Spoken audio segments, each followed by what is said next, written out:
Ethan Carter set down his glass, walked straight across the crowded backyard, and did the one thing every man at that party swore he'd never dare. He looked his new boss dead in the eyes and refused to look away. The whole yard went quiet. Madison Cole. The woman who could end his job with one phone call leaned in close and whispered 5 words that made his blood run cold. "I know what you're thinking." And the terrifying part, she was right. But what nobody at that party knew, not even Ethan, was that Madison had been planning this moment for 3 long months. Before we go further, drop a comment and tell me what city you're watching from, so I can see how far this story travels. And if a good story still means something to you, subscribe and stay with me till the end. Part 1. Ethan Carter had a rule, and the rule was simple. Keep your head down, do good work, and never ever want something you couldn't have. For 3 years that rule had kept him alive. Not alive the way a man wants to be alive. Alive the way a man survives. He was 36 years old, divorced, raising a 9-year-old girl named Lily in a rented 2-bedroom house on the east side of Savannah. And every single morning he woke up at 5:15, made coffee he barely tasted, packed a lunch he'd bought on sale, and drove to a furniture restoration shop where he sanded, stained, and rebuilt other people's memories for a living. He was good at it. He was better than good. Give Ethan Carter a 100-year-old dresser that some family had left rotting in a barn, and he'd hand it back looking like the day it was carved. People cried when they saw what he could do. Grown men standing in the shop, running their hands over a table their grandfather had built, crying. Ethan understood that. He understood that furniture wasn't just wood. It was time. It was the people who were gone. What he didn't understand was why on a warm September evening in a backyard full of coworkers he'd known for years, he couldn't stop looking at Madison Cole. "You gonna eat that, or just guard it?" Ethan blinked. Danny Reyes, the shop's delivery driver, and the closest thing Ethan had to a friend, was staring at the untouched plate in his hands. "I'm eating it," Ethan said. "You've been holding that same rib for 10 minutes, man. It's dead. You can stop watching it." "I'm not watching anything." Danny followed his gaze across the yard, and a slow grin spread across his face. "Uh-huh. Sure you're not." Ethan turned away fast. Too fast. "Don't." "I didn't say a word." "You were about to." "I was about to say," Danny said, lowering his voice, "that the new boss lady has looked over here about 6 times in the last 20 minutes, and every time you've been looking somewhere else 2 seconds too late. You're not slick, Carter. You never were." Ethan set the plate down on the folding table beside him. "She's the owner, Danny. She signs our checks. That's the beginning and the end of it. She's also 31, single, and buys a shop full of furniture restorers, a whole catered barbecue for no reason." Danny took a long sip of his beer. "Bosses don't do that. Bosses send an email." That much was true. Madison Cole had taken over Whitfield Restoration 11 weeks ago after the old man Harold Whitfield, who'd founded the place in 1974, finally retired and sold the business. Everybody had braced for the worst. New owner meant new rules, meant layoffs, meant some MBA kid in a suit walking around telling craftsmen who'd been doing this for 30 years how to hold a chisel. That's not what happened. What happened was a woman in her early 30s who showed up on her first day in jeans and a plain white shirt, walked the whole floor before she said a word, stopped at every station and asked each man his name and how long he'd been doing the work. She didn't fire anybody. She raised the 2 lowest salaries in the shop within a month. And when old Mr. Pearson's health insurance got tangled up, she made 2 phone calls and fixed it in an afternoon. The men respected her. That was rare. Craftsmen don't hand respect to anybody, least of all somebody young enough to be their daughter who'd never sanded a board in her life. But Ethan noticed something the other men didn't. He noticed that Madison Cole was lonely. He noticed it, the way he noticed a hairline crack in a piece of oak that everyone else called flawless, some instinct honed over years of looking closely at things. He saw it in the way she stayed at the shop long after everyone left her office, light the last one on. He saw it in the way she laughed at jokes half a beat too late, like she'd learned laughter from a manual. He saw it in the fact that in 11 weeks, not one single person had ever come to pick her up, call her, or wait for her outside. A woman who owned a successful company. Elegant, sharp, beautiful in a way that made grown men suddenly remember to stand up straight. And completely, utterly alone. Ethan knew that particular loneliness. He'd been living in it for 3 years. "I'm gonna head out soon," Ethan said. "Lily's with the sitter. I don't like leaving her too long. It's a Friday, man. Live a little." "I live plenty," Danny snorted. "You live like a monk who took a vow of sawdust." Ethan almost smiled. Almost. That was when he made the mistake. He looked up just to find the exit, just to plan his escape across the yard toward the side gate, and Madison Cole was looking directly at him. Not glancing, not scanning the crowd. Looking. Straight at him from 30 feet away, standing near the fence with a glass of wine she wasn't drinking, and when their eyes met, she didn't do what people do. She didn't look away, didn't smile politely, didn't pretend she'd been looking at something behind him. She just held it. And Ethan, God help him, held it back. He didn't know how long it lasted. 2 seconds. 10. Long enough that Danny went quiet beside him. Long enough that the noise of the party seemed to drop away, all the laughter and the music and the clink of bottles fading into some far-off hum. Long enough that Ethan felt something crack open in his chest that he'd spent 3 years welding shut. Then he came to his senses. He looked away. Fast. Cleared his throat. Reached for the dead rib on his plate like it mattered. "Whoa," Danny murmured. "Shut up." "I didn't." "Shut up, Danny." Ethan needed air, which was ridiculous because he was already outside. He needed to leave. He set the plate down again, muttered something about the bathroom, and started walking toward the house. Not the gate, the house, because his brain had stopped working, and any direction that was away would do. He got maybe 15 feet. "Ethan." He stopped. Nobody at the shop called him Ethan. He was Carter to the men, Mr. Carter to the clients, Dad, to the only person on earth who really mattered. But she said Ethan soft right behind him, and the sound of his own first name in her voice did something to him he didn't have words for. He turned around. Madison Cole was closer than she should have been. Close enough that he could see she wasn't as composed as she looked from across the yard. There was a nervousness in her, a tightness around her eyes, a hand that gripped the wine glass a little too hard. "You're leaving," she said. "I've got a daughter at home, the sitter." "Lily, right." She nodded. 9 years old, 4th grade. Ethan went still. "How do you—" "It's in your file. Emergency contact information." She said it quickly, like she'd rehearsed the explanation, like she'd known he would ask. "I read all the files, when I took over. I wanted to know who I was working with."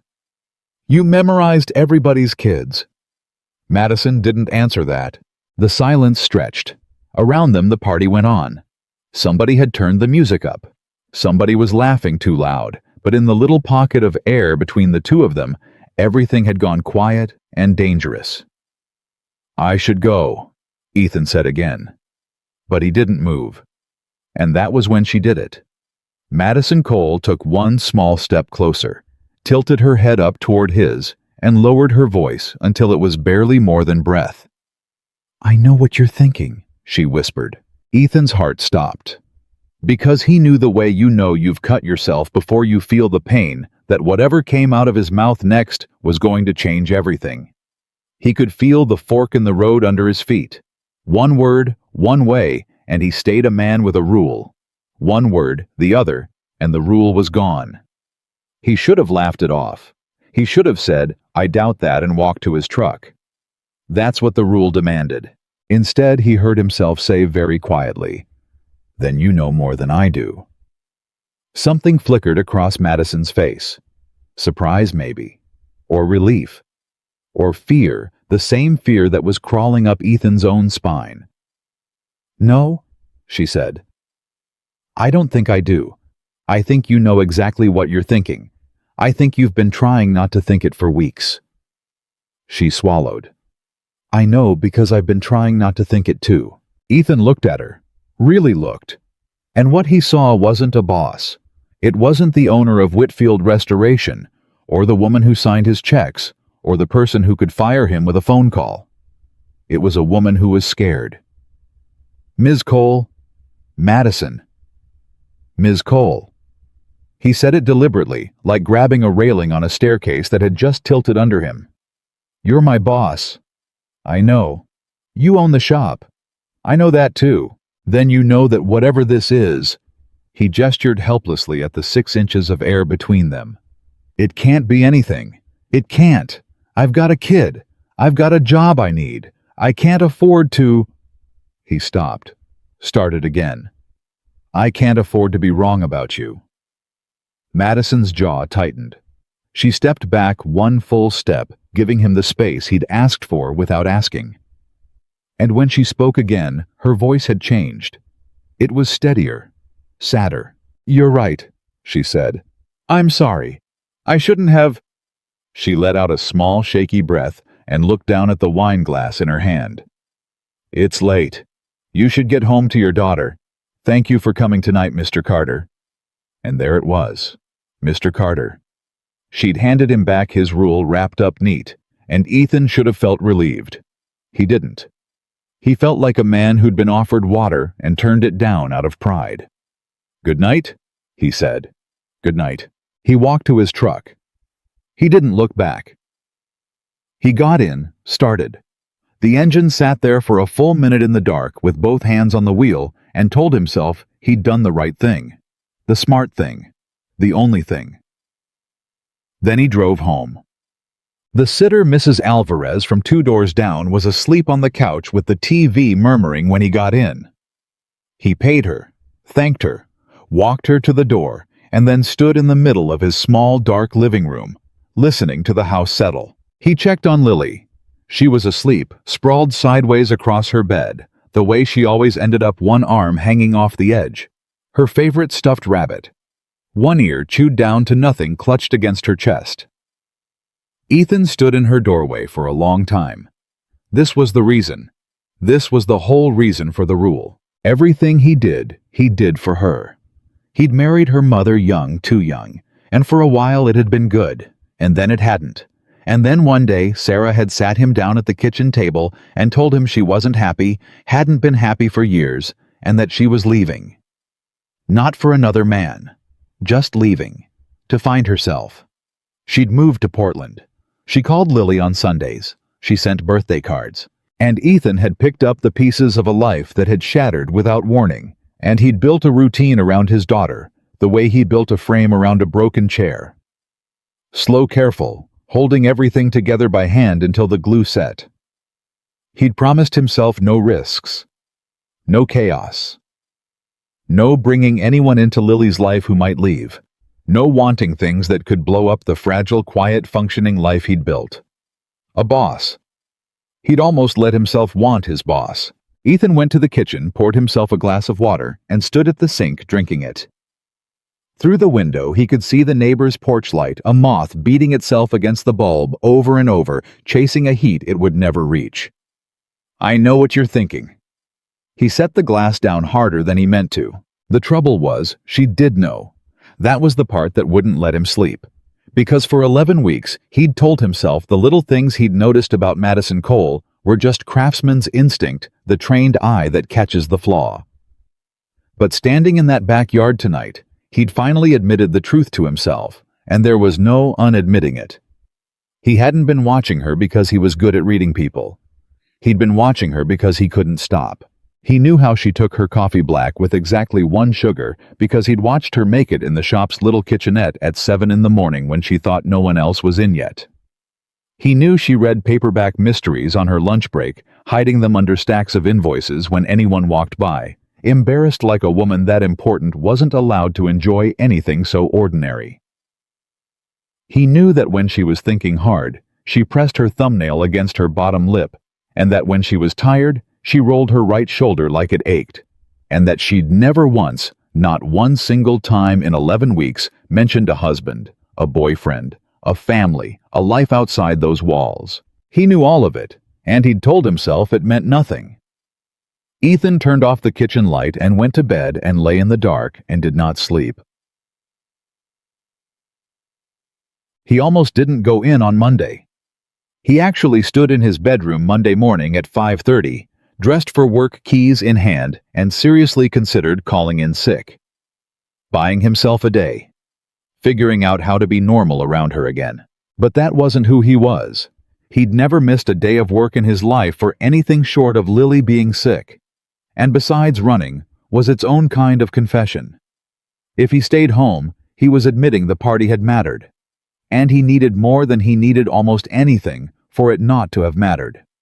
So he went to work. The shop smelled the way it always did: sawdust and linseed oil, and the sharp, clean bite of stripping solvent. Danny gave him a look when he walked in, a raised eyebrow, a question, and Ethan just shook his head once. Not now. Not ever. Drop it. Danny, to his credit, dropped it. Ethan went to his station. There was a piece waiting for him, a Victorian writing desk, walnut, water-damaged, gorgeous, under the grime. He put on his apron, laid out his tools, and lost himself in the work the way he always did. That was the mercy of it. When his hands were busy, his mind went quiet.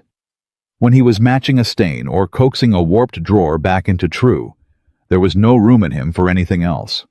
For 2 hours it worked. Then at 9:15, the shop door opened, and he heard her heels on the concrete, and every muscle in his body went tight. He didn't look up. He kept sanding long, even strokes, eyes on the grain. Madison walked the floor the way she did every morning. "Good morning to Pearson." A question for the two guys working the big armoire in the back. A pause at Danny's station about a delivery schedule. Ethan tracked her by sound, by the click of her heels, and he told himself she'd walk right past him like always, a nod. Maybe a morning Mr. Carter, and that would be that. The heels stopped at his station. "Mr. Carter." He looked up. She was standing there in a gray blazer, hair pulled back every inch, the owner of the company. Composed, professional, as if Friday night had never happened. "Ms. Cole," he said. "How's the Hartwell desk coming?" So that was how they were going to play it.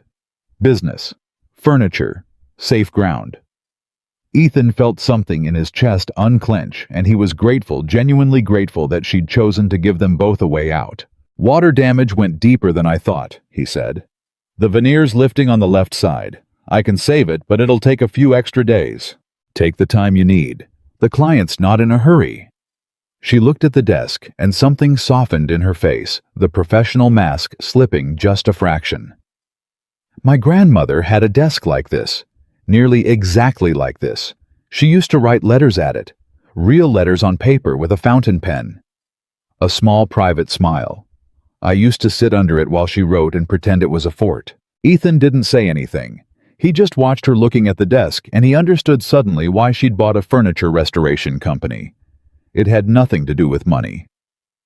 "She's gone now," Madison said quietly.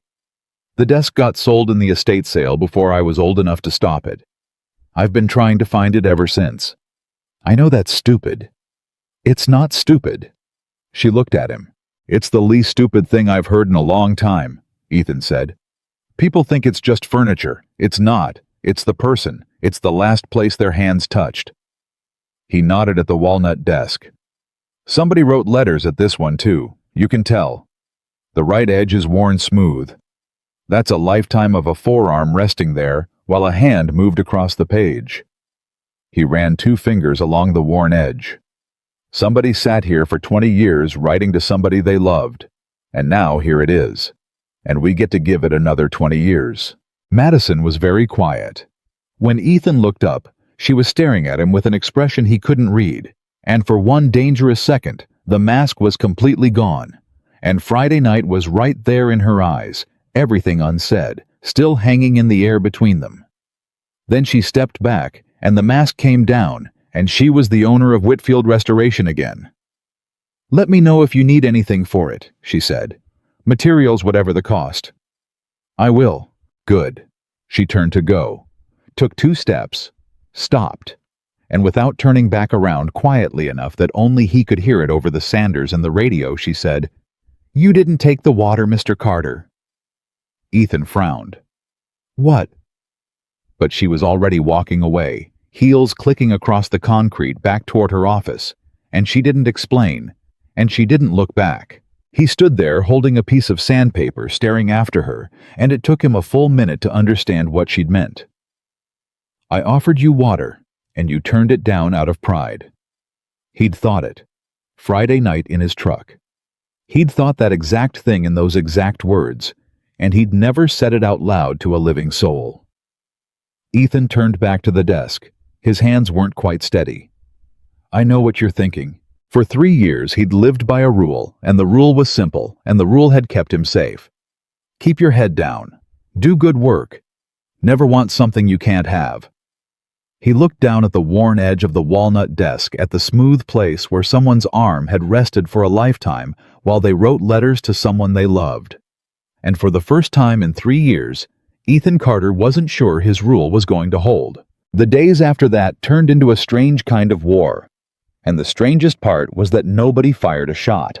Ethan came in every morning and did his work, and Madison came in every morning and ran her company, and between them they built a wall of politeness so perfect you could have bounced a coin off it.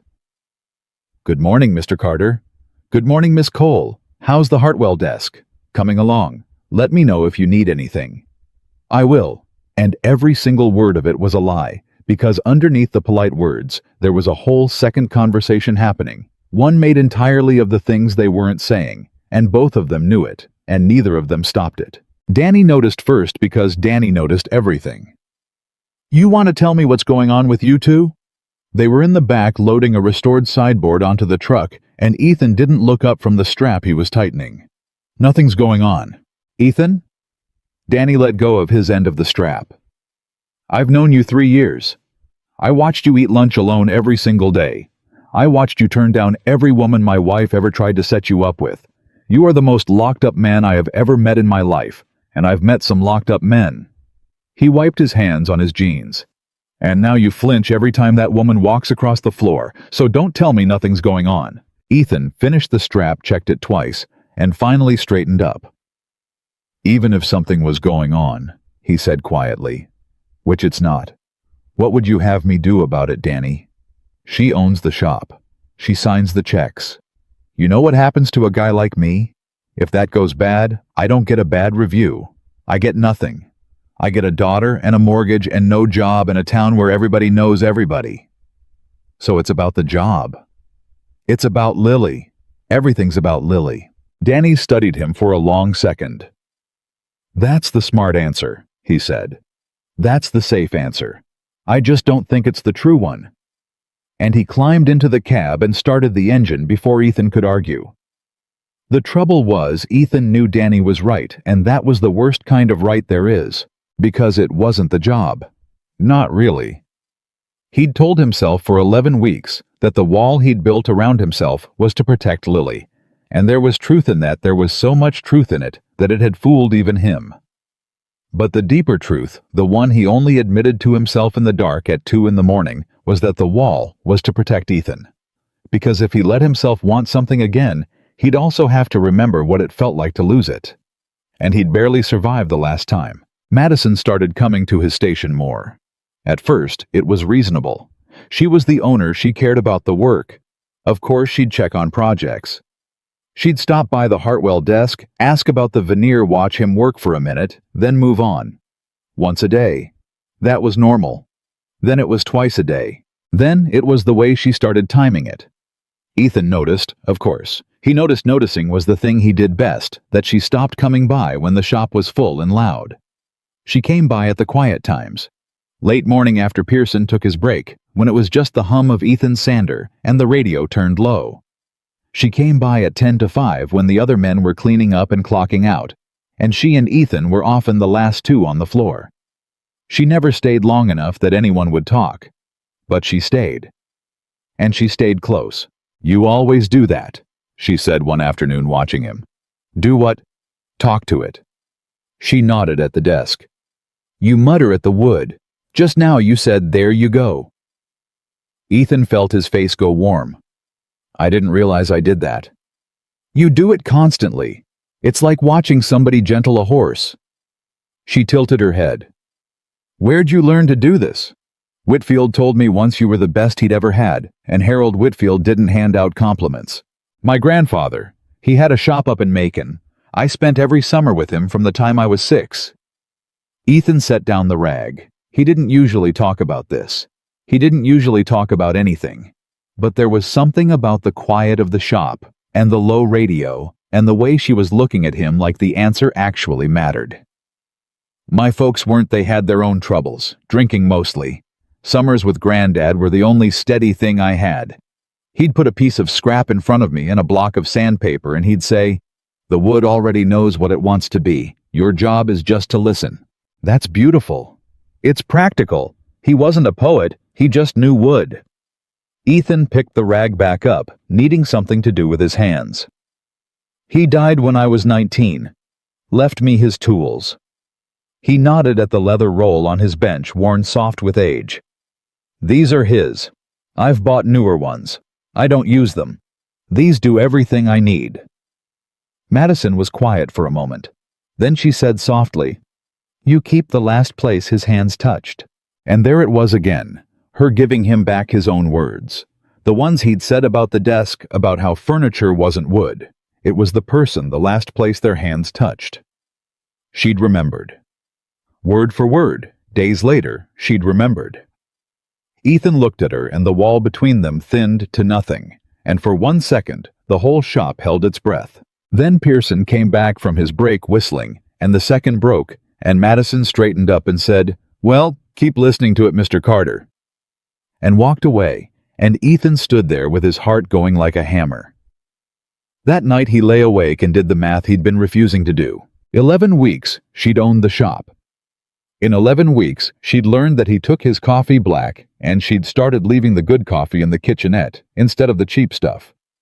She'd learned he read on his lunch break. Not what he was careful, but that he did. And one Monday, there'd been a paperback on his bench. A mystery. No note. And when he'd tried to give it back, she'd said she'd finished it and didn't want it cluttering her office.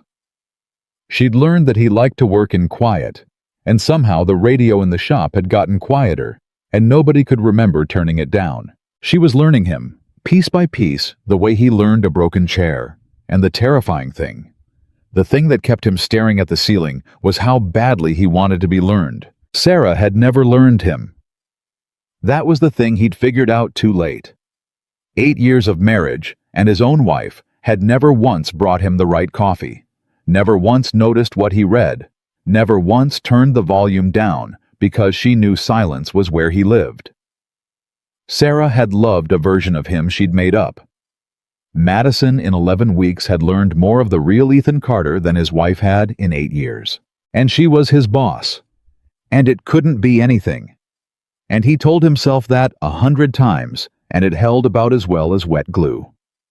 The Thursday after that, everything changed. And it changed because of a phone call Ethan wasn't supposed to hear. He'd come in early before 6 to catch up on the Hartwell desk before the shop got loud. He'd thought he was alone. He was moving quiet the way he did in the mornings, and he was almost to his station when he heard Madison's voice coming from her office. The door half open, her light already on. He should have kept walking. He knew he should have. But her voice stopped him because it wasn't the voice she used on the floor. It wasn't composed. It was tight and low and shaking. "Because it's my company now, Dad, mine. You sold it to me fair and square, and I don't owe you a report every—" A pause. "That's not no. I'm not coming to the dinner." Another pause longer. "Because every time I'm in that house, I turn back into the person you built, and I've spent 3 years trying to stop being her." Her voice cracked on the last word, and Ethan felt it land in his own chest like a dropped tool. "I know what you think of me. You made that clear my whole life. I'm asking you to let me have this one thing that's mine." Ethan stood frozen in the dark of the shop floor, and he understood something that rearranged everything he thought he knew. Harold Whitfield hadn't sold the company to a stranger. He'd sold it to his daughter. The old man Ethan had worked for 3 years, the founder, the legend that was Madison's father. And she'd never said. 11 weeks she'd walked that floor and let every man there think she was some outside buyer, some new owner, and she'd never once said the name Whitfield was her own. He heard her hang up. He heard the small, awful sound of a person crying when they think no one can hear them. That stifled private sound, a hand pressed over the mouth. And Ethan did the only thing his body would let him do. He backed up silently all the way to the door, opened it, and let it shut loud, and then called out, "Morning!" into the empty shop like he'd just arrived, giving her the chance to put herself back together. By the time he reached his station, her office door was closed. When she came out an hour later, she was composed, perfect, the mask back in place. "Good morning, Mr. Carter. Good morning, Miss Cole."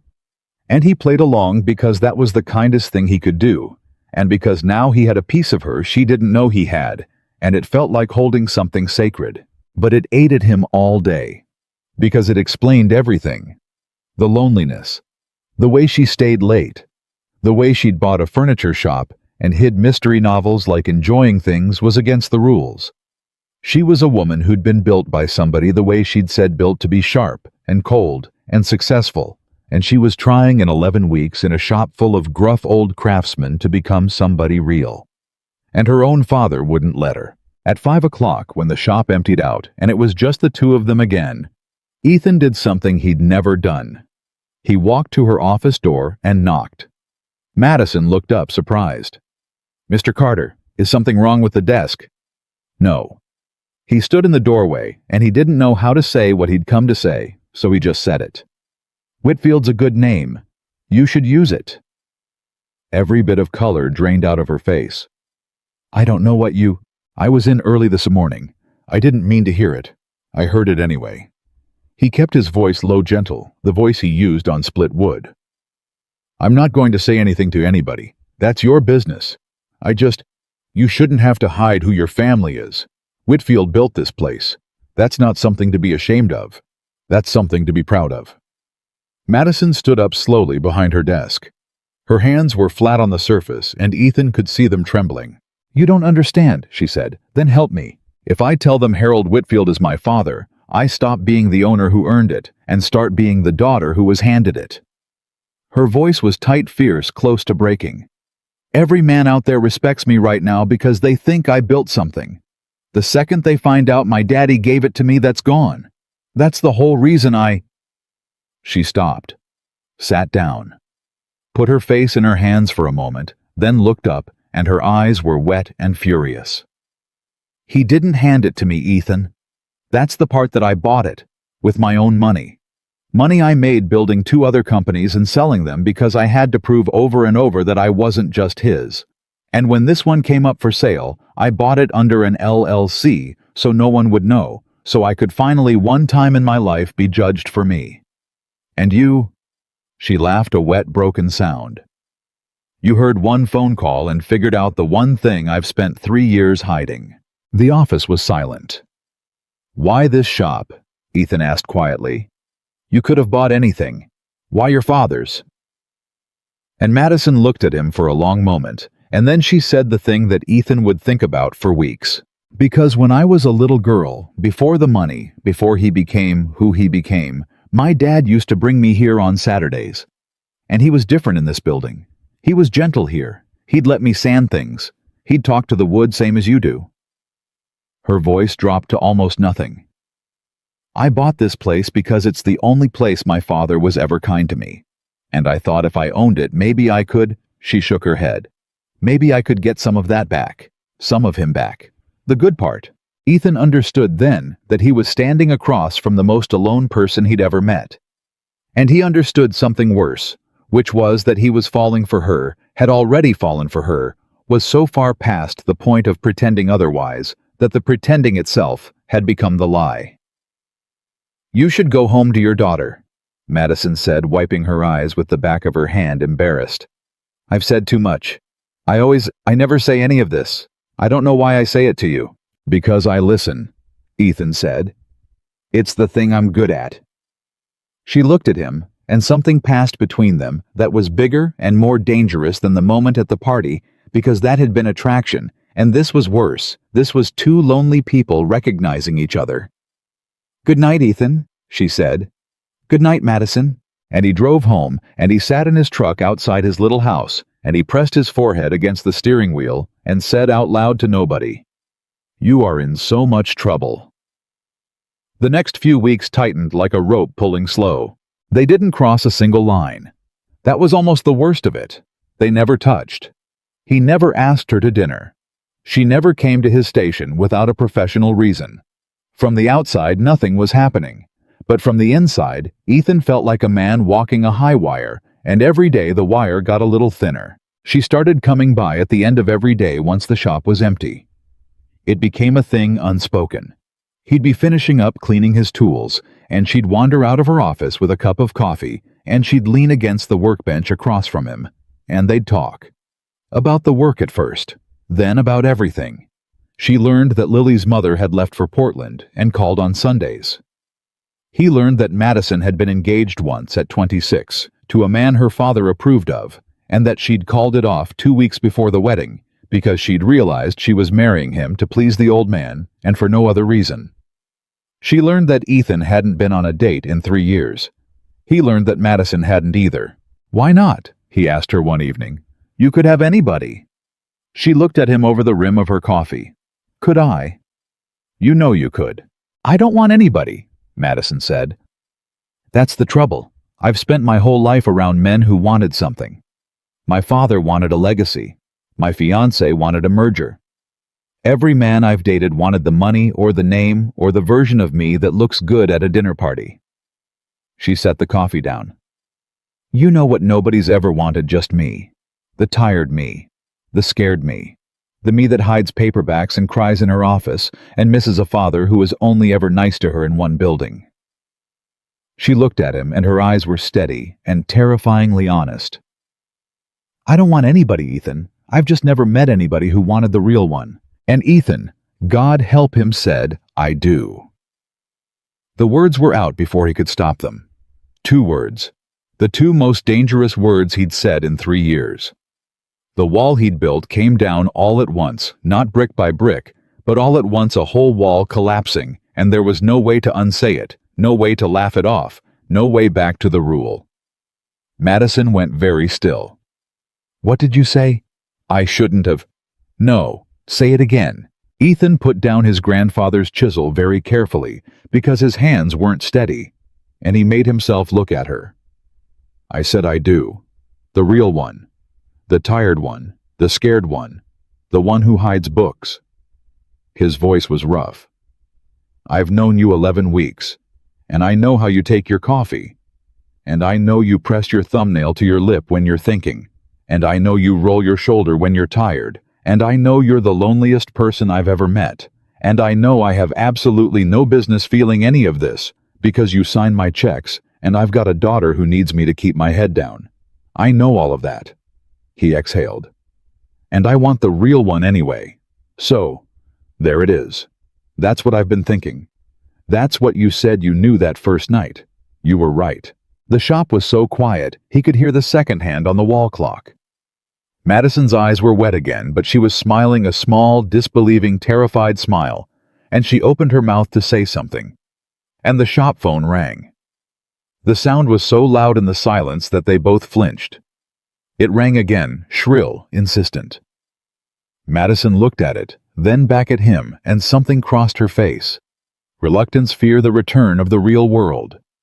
"Don't answer it," Ethan said quietly. But she was already reaching for it, because she was who she was, because a company owner answers the phone because the moment was too big and too frightening, and the phone was a way out. "Whitfield Restoration," she said, and her voice was steady, but her eyes were still on Ethan's. And then her face changed. He watched it happen. He watched the color drain out all over again, watched her free hand grip the edge of the desk, watched her turn away from him like she needed to hide her face. "When?" she said into the phone. Not a question. Flat. "Which hospital?" A pause. I'm coming right now." She hung up. She stood with her hand still on the phone for a second, her back to him. "Madison, what is it?" She turned around, and she wasn't the owner anymore, and she wasn't the woman who'd almost smiled at him 30 seconds ago. She was a little girl. "My father had a heart attack," she said. "An hour ago. They're not sure he's going to—" Her voice failed. She grabbed her keys off the desk, and her hand was shaking so hard she dropped them, and she just stared at them on the floor like she'd forgotten how they worked. Ethan crossed the office in 3 steps and picked them up. "You can't drive," he said. "Not like this. I'll take you." "Lily. Danny's wife watches Lily half the time. I'll figure it out. You are not driving to a hospital in this state, Madison, now? Come on." He put his hand on her back the first time he'd ever touched her, and he barely noticed it because it wasn't about that anymore, and he steered her toward the door. "Come on, I've got you. Let's go." And she let him. That was the thing he'd remember. This woman who trusted no one, who hid who she was, who'd spent her whole life proving she didn't need anybody. She let him take her keys, and she let him put her in his truck. And halfway to the hospital, with the streetlights sliding across her face, she said in a small voice, "I told him I wasn't coming to dinner. This morning. On the phone. That's the last thing I said to my father, that I wasn't coming." "That's not the last thing you'll say to him. You don't know that." "No," Ethan admitted. "I don't. But I know you're going to walk in there and you're going to say something better. And that'll be the last thing, or it won't be the last thing at all. And you'll have 20 more years of things to say to him. Either way, the phone call isn't the last thing. I promise you that." Madison turned and looked at him in the dark of the truck, and she didn't say anything, but she reached over and put her hand on his forearm, the one on the gear shift, and she left it there the whole rest of the way, and neither of them said a word about it. The hospital was all fluorescent light and squeaking shoes, and that smell that every hospital in America shares. Ethan walked her to the desk, and the nurse told them Harold Whitfield was in surgery, that it would be hours that they should sit and wait. And Madison sat down in one of those hard plastic chairs and folded in on herself, and Ethan sat beside her, and he did the thing he was best at. He listened. She talked for 2 hours. She told him things he was sure she'd never told anyone. How her father had wanted a son and gotten her instead, and never let her forget it.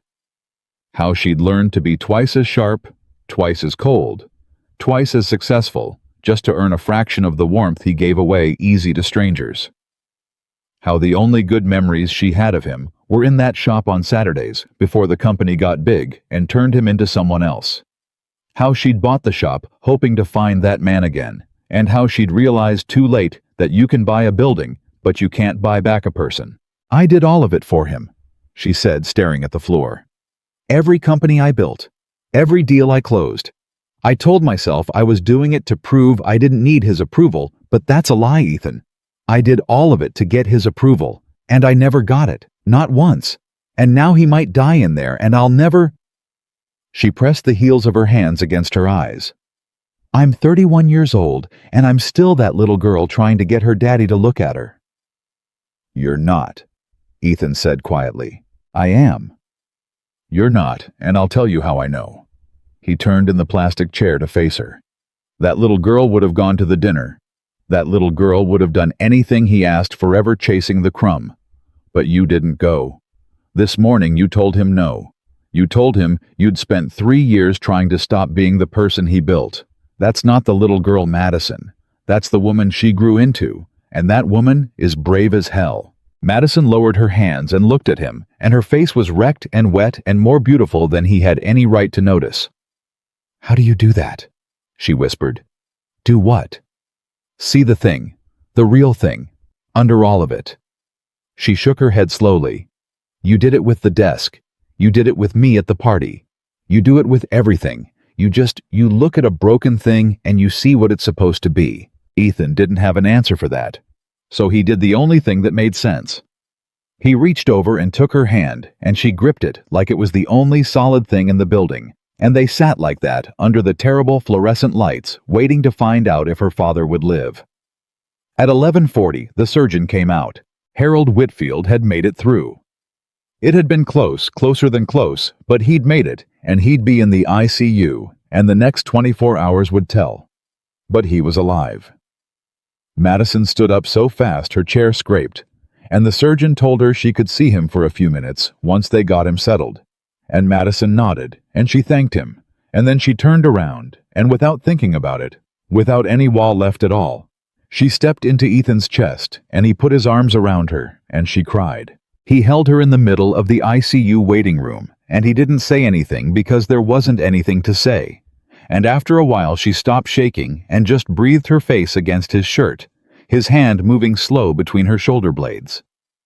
And then, because life has no sense of timing, a voice behind them said, "Madison." They broke apart. A woman was standing there, 50s expensive coat, the kind of tan that comes from a place with a name. She was looking at Madison, and then at Ethan, and then at the 6 inches of air that had just been 0 inches of air between them, and her eyebrows were climbing. "Aunt Carol," Madison said, wiping her face fast, the mask slamming back down so hard, Ethan almost heard it. "You got here quick." "I was already in town." Carol's eyes stayed on Ethan. "And you are?" "This is Ethan Carter. He works at the shop. He drove me. I couldn't drive." Madison's voice had gone flat and professional, and Ethan understood, and it still stung. "Ethan, this is my Aunt Carol, my father's sister." "Ma'am," Ethan said. Carol looked him up and down, the work boots, the flannel, the sawdust that never fully washed out of a man's hands, and Ethan watched her do the arithmetic that people like her always did, and watched her reach the conclusion, and watched her decide he didn't add up. "He works at the shop," Carol repeated. "Yes." "And he drove you? At midnight?" A thin smile. "How devoted. Well, I'm sure your employee has a family to get home to. Don't let us keep you, Mr. Carter." It was as clean a dismissal as Ethan had ever received, and it worked because it was true. He did have a family to get home to. Lily was asleep at Danny's. He had work in 7 hours. And because standing in that waiting room in his work boots next to Madison's aunt, in her expensive coat, he'd just been shown in one sentence exactly the size of the gap he'd been pretending wasn't there. "Of course," Ethan said. He turned to Madison. "You've got people here now. That's good. You need anything, you call me, anytime." "Ethan," Madison started. But Carol was already steering her toward the ICU doors, one hand on her niece's arm, saying something low about the family lawyer needing to be called, and Madison looked back at him over her shoulder, and her eyes said everything. Her mouth couldn't, and then the door swung shut, and she was gone. Ethan drove home in the dark. He picked Lily up from Danny's. Danny, still up, gave him a look, but didn't ask, and carried his sleeping daughter to the truck, and buckled her in, and she stirred and mumbled, "Daddy." And he said, "I got you, baby. Go back to sleep." And she did. And Ethan drove his daughter home under the streetlights, and he thought about the 6 inches of air, and how for 2 hours in a hospital waiting room, there'd been no air at all, and how one woman in an expensive coat had put the whole distance back in a single sentence, and how the worst part was that she was right to. He carried Lily inside, and tucked her in, and stood in her doorway the way he always did. Then he went to the kitchen and stood at the sink, and through the window the neighbor's porch light was on, and the moth was there again, beating itself against the bulb over and over, chasing the heat it would never reach. His phone buzzed on the counter. A text. From a number he'd saved 3 weeks ago and never used. "Thank you for all of it. I don't know what I would have done tonight without you. M." Ethan looked at it for a long time. His thumb hovered over the keyboard. He thought about the rule. He thought about Lily asleep down the hall. He thought about Carol's thin smile and the size of the gap and everything he stood to lose. And then he typed 3 words, and he sent them before he could stop himself, and he set the phone down and gripped the edge of the sink with both hands. "I'm still here." The 3 dots appeared. Disappeared. Appeared again. And then finally her answer came, and Ethan read it, and something in his chest that had been clenched shut for 3 years came loose all at once, and he didn't know whether to laugh or be terrified, because the answer was just 2 words, and they were the most dangerous 2 words she could have sent. "I know." Those 2 words sat on Ethan's phone screen for the rest of the night, and they were still sitting in his chest when his alarm went off at 5:15 the next morning. He hadn't slept. He'd lain there running the whole thing back. The party, the workshop, the hospital, Carol's coat, Madison's face against his shirt. And every time he came back to those two words, and the two words felt like a door that had been left open a crack, and he didn't know whether to walk through it or slam it shut for good. He got Lily up. He made her breakfast. He braided her hair badly, the way he'd taught himself off a video 3 years ago, and she complained it was crooked, and he told her crooked was the style now, and she laughed at him. And for those 20 minutes standing in his kitchen with his kid, he was just a dad again, and it was the only part of his life that made sense. "Are you okay, Daddy?" Lily asked, spooning cereal. "I'm fine, baby. Why?" "You have your worried face." Ethan sat down across from her. 9 years old, and she read him better than most adults. "A friend of mine had something bad happen last night. Their dad got real sick. I helped them out." Lily considered this with the seriousness only a 9-year-old can bring. "Is your friend gonna be okay?" "I don't know yet. You should make them something," Lily said like it was obvious. "When Mrs. Alvarez was sad about her cat, you fixed her chair for free, and she cried, and then she was happy. You fix things. That's what you do."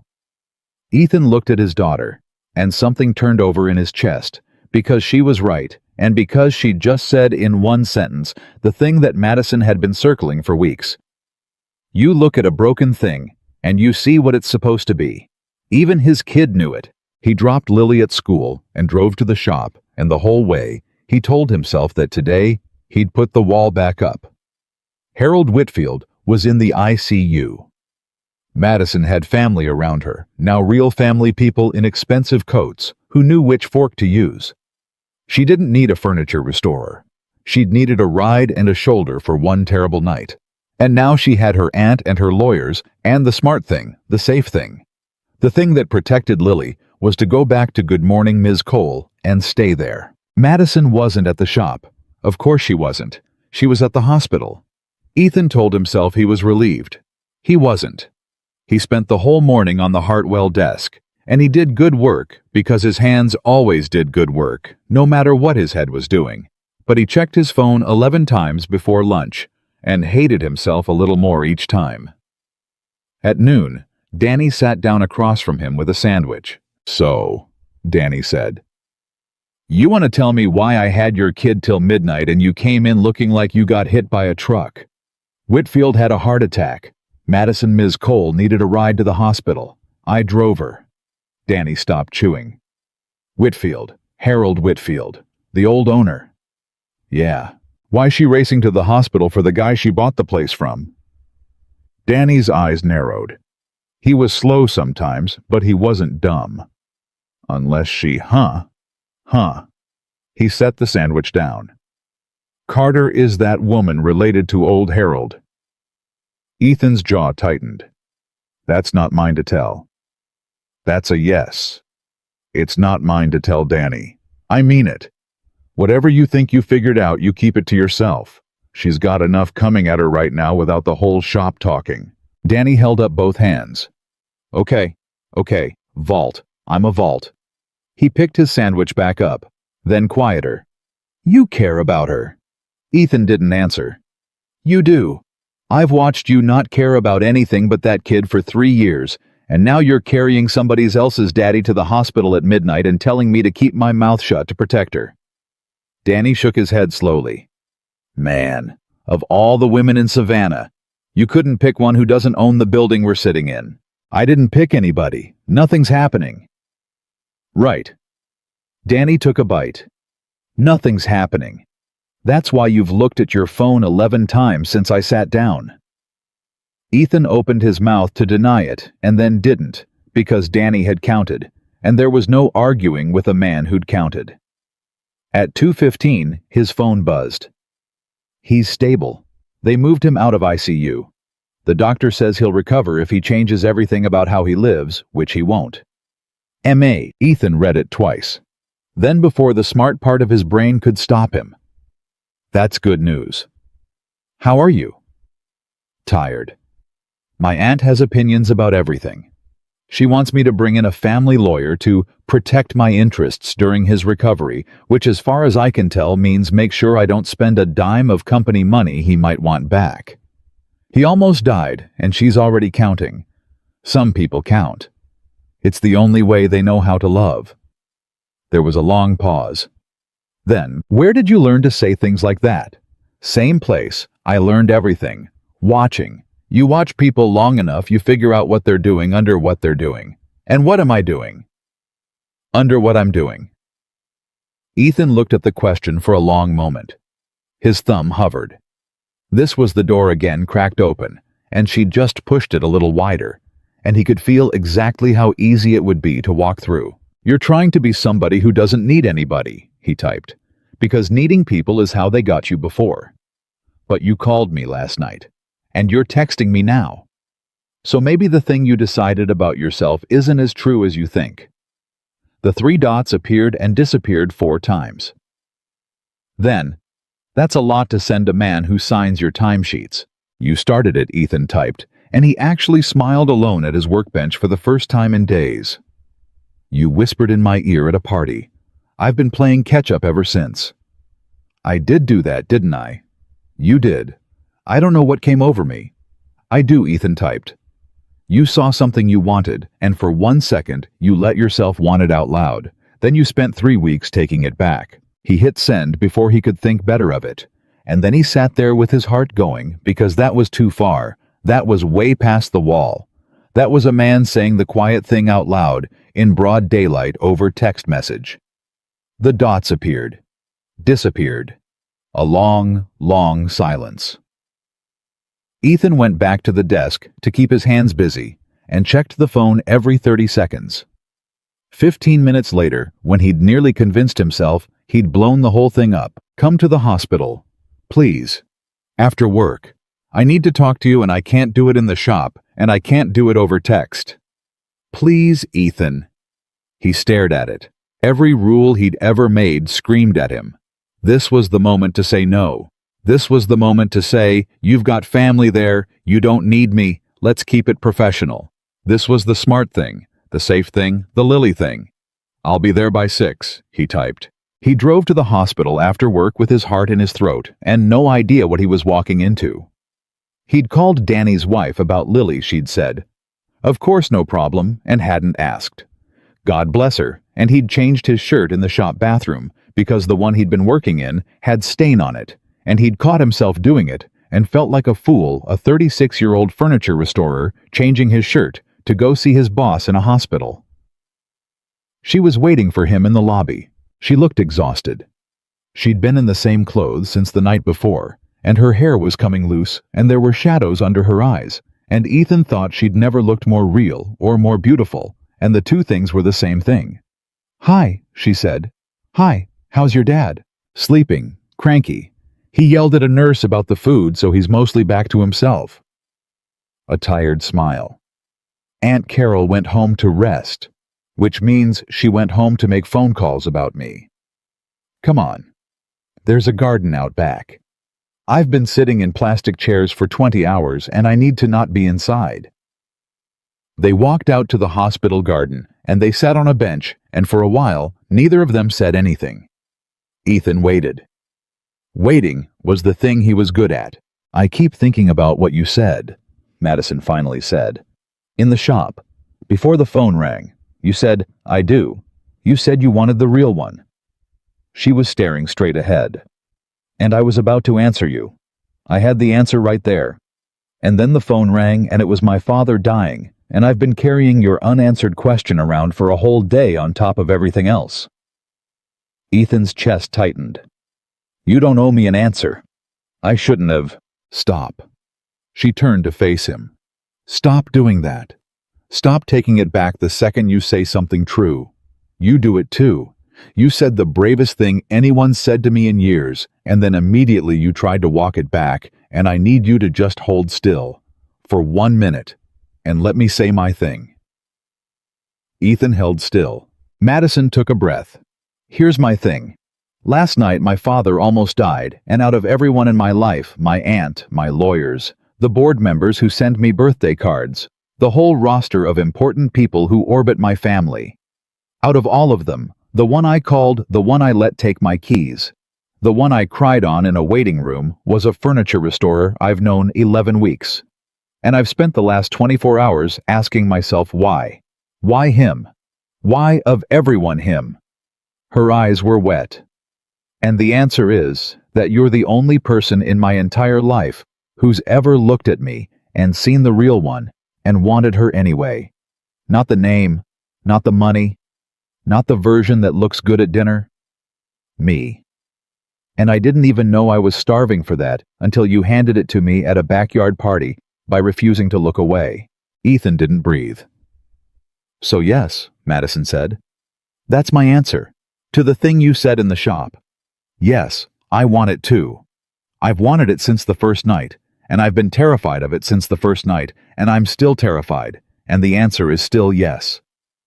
For a second, the whole world went quiet, and Ethan felt 3 years of welded-shut doors come open all at once, and he almost reached for her. And then he made himself say the thing he had to say, because he was a father before he was anything else, and because someone had to be the one to name the cliff they were standing on. Madison, I want you to hear me because I mean every word. He turned toward her. Yesterday your aunt looked at me for about 4 seconds and figured out I don't belong in your world. And she wasn't wrong. I've got $200 in savings and a rented house and a used truck and a kid whose mom calls on Sundays. You've built and sold companies. You buy your father's business under a shell company to prove a point. We are not, his voice caught. We are not the same kind of people, Madison, and I don't care about that for me. I've never cared what anybody thought of me, but I have a 9-year-old daughter, and if I bring somebody into her life, she has to stay. She can't leave in 6 months when she remembers she can do a lot better than a guy with sawdust in his hands.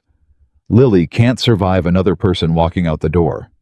I can't do that to her. I won't. Madison was quiet for a long moment. You think I'd walk out, she said. I think you don't know yet whether you would, and I think that's fair because we've never even had dinner. And I think loving somebody real is a lot harder than wanting them across a workshop. And I think your whole life has taught you to leave before you get left. He said it gently, but he said it. I've watched you, Madison. It's the thing I do. And what I've watched is a woman who's really, really good at protecting herself. And I'm scared that when this gets real, when it gets hard, when your aunt gets loud, when your father wakes up and asks who the man in the work boots is, I'm scared you'll protect yourself. And that's your right. But my daughter can't be collateral. The words hung there in the garden. And Ethan watched something he didn't expect. He watched Madison Cole. Madison Whitfield sit up straighter, and he watched the tears in her eyes stop being sad and start being something fiercer. You know what's funny, she said. You just did the exact thing I do. You just protected yourself. You dressed it up as protecting Lily, and I believe you love her more than your own life I do. But that whole speech, all of it was you finding the most noble-sounding possible reason to not have to risk it. Because if you decide right now that I'll leave, then you never have to find out. You never have to open the door.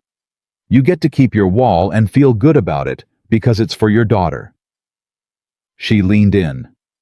I recognize it, Ethan, because it's my move. I invented that move. And I am done running it as of last night when my father almost died, and I realized I've spent my whole life protecting myself from a life I never actually got to live. Ethan opened his mouth. Nothing came out. You asked me if I know whether I'd walk out, Madison said. I don't. You're right. I don't know. Nobody knows that on day one. But I know I'm willing to find out. The question is whether you are, or whether you're going to hide behind your beautiful, noble, load-bearing daughter for the rest of your life, so you never have to feel that again. Her voice softened. I'm not Sarah. I don't know what she did to you, not all of it, but I know she left, and I know it broke something, and I know you built a whole life around never letting it break again. But Ethan, a life built entirely around not getting hurt isn't a life. It's just a very safe waiting room. And I've spent enough time in waiting rooms this week to know I don't want to live in one. Ethan stared at her. She'd done it again. She'd taken his best defense, the one he was proudest of, the one he'd been sure was pure. I'm doing this for Lily, and she'd turned it over and shown him the fear hiding underneath.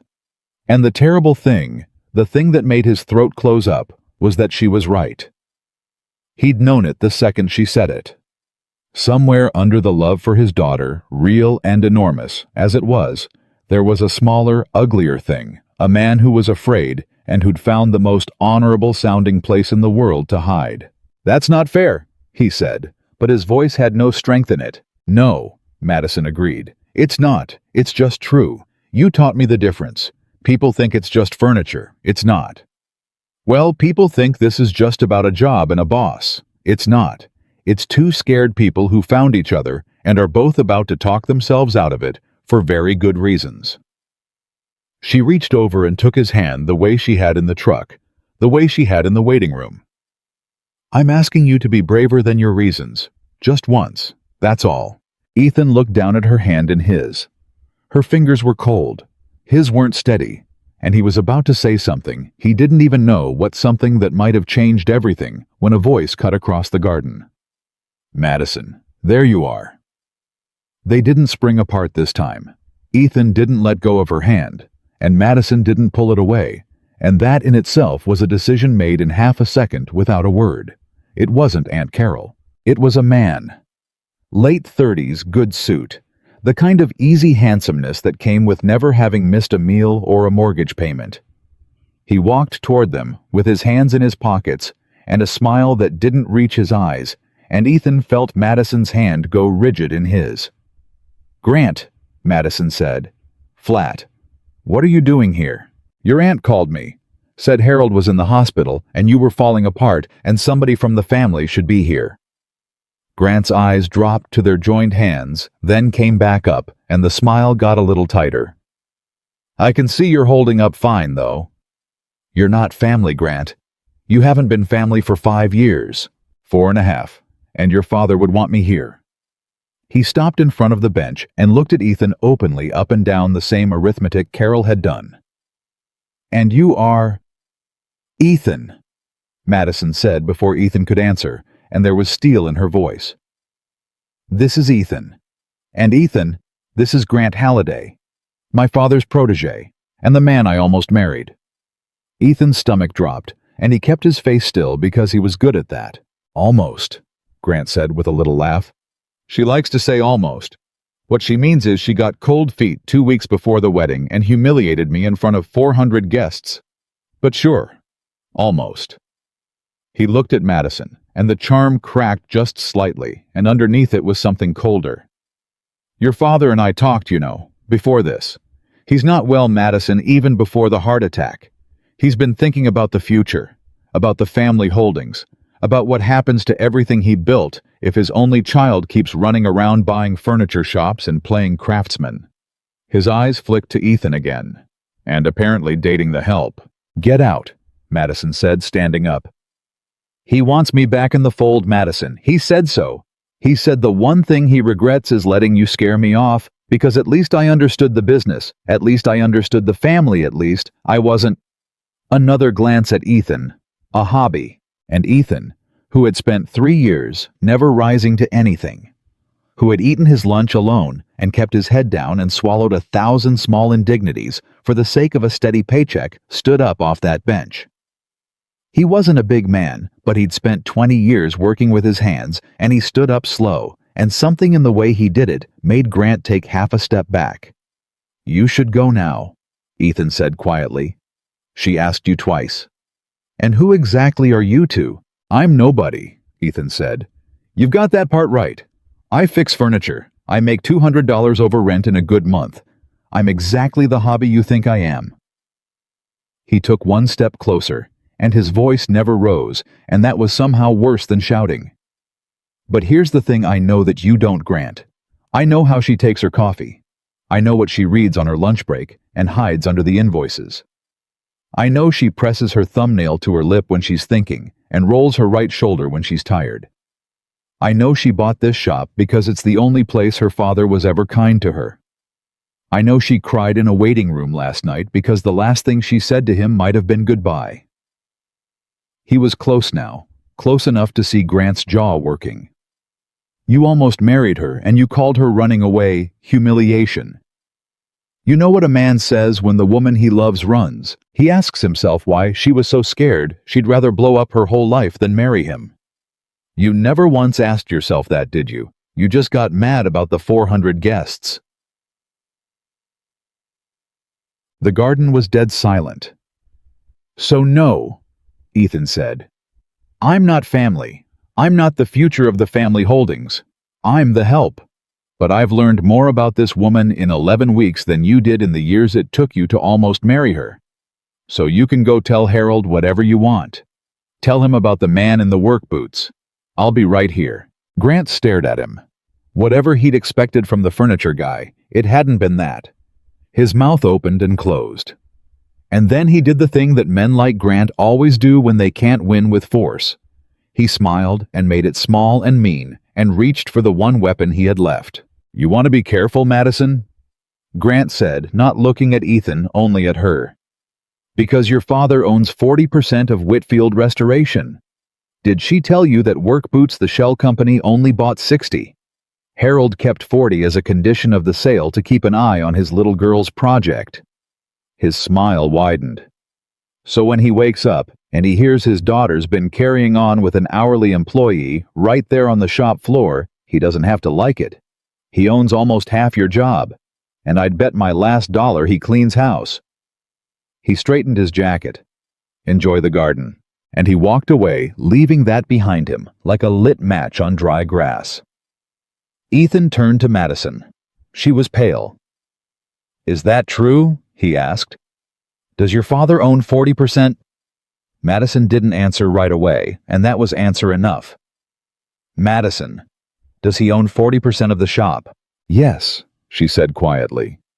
It was a condition of the sale. I told you I bought it to get close to him to get the good part of him back. Keeping 40% was his idea. It was the only way he'd sell. I said yes because it meant he'd still be connected, still be part of it. She looked stricken. I never thought it would. So this whole time, Ethan said slowly, and he felt the ground shifting under him all over again. The man whose hospital room we're standing outside of, the man who almost died last night, he's not just your father. He's my boss's boss. He owns almost half the place I work. And if he finds out about... He gestured between them. Whatever this is, he can make sure I'm gone.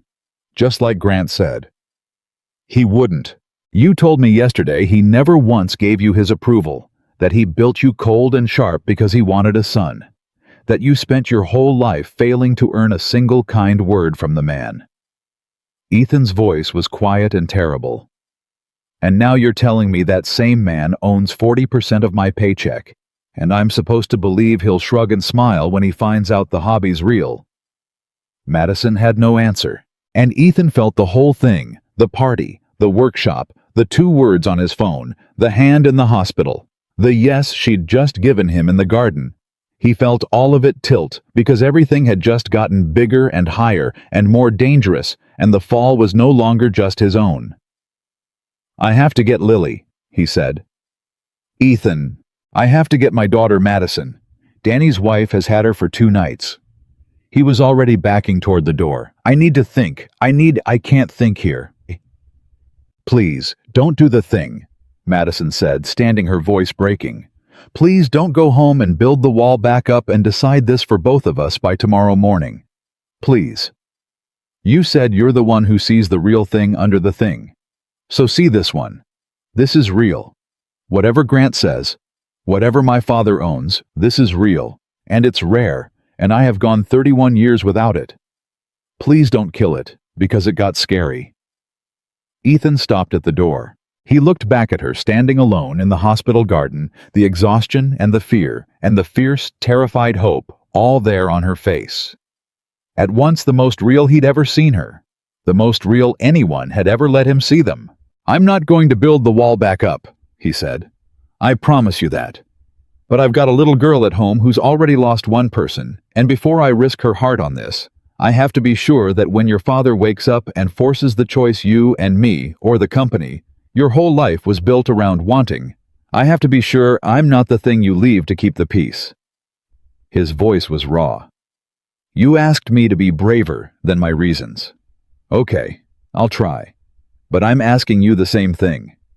Because it's easy to say yes in a garden. The hard part is what you say when your father makes you choose. And Madison, one way or another, he's going to make you choose. And he walked back into the hospital through the fluorescent halls out to his truck, and he drove to Danny's to pick up his daughter, and his hands weren't steady the whole way. He carried Lily out to the truck half asleep, and she wrapped her arms around his neck, and she mumbled, "Daddy, you smell like a hospital." And he laughed wetly and said, "Yeah, baby, I know." And as he buckled her in his phone, buzzed in his pocket, he waited until Lily was settled until he was behind the wheel before he looked. It was from Madison. One line, "He's awake.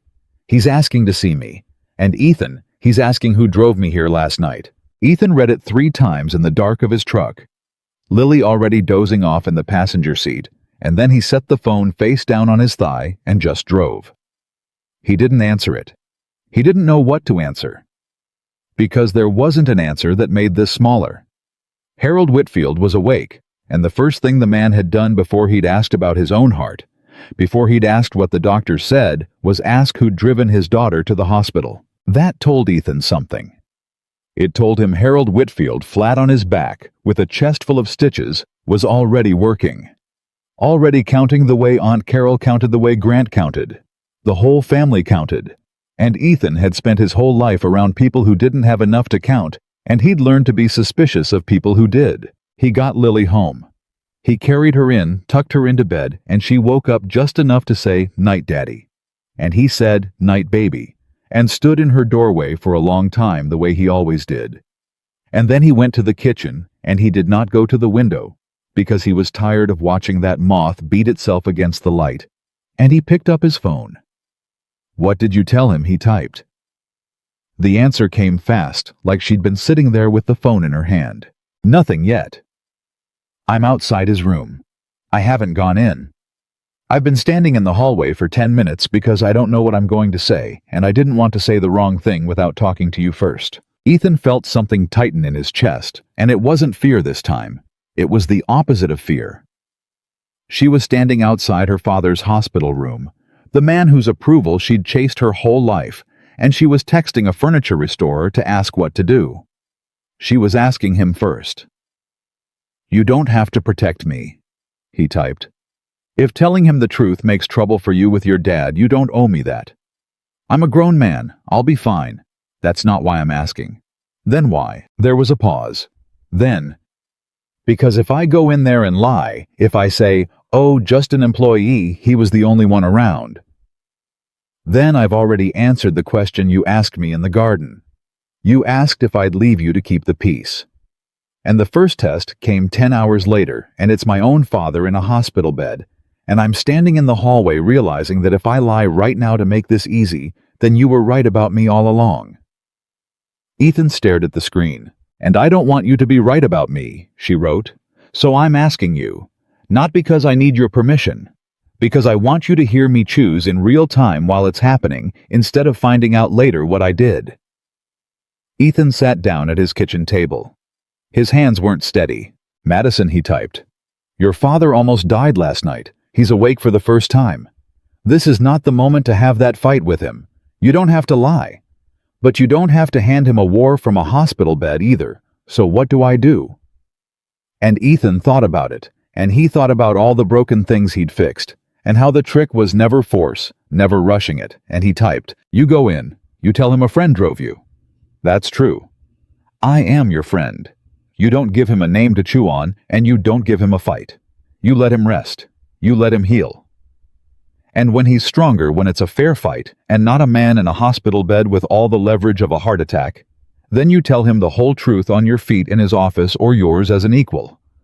Not as the scared kid in the hallway. You taught me that. You said it has to be on equal ground, not hierarchy. Same rule applies to your dad. There was a long silence.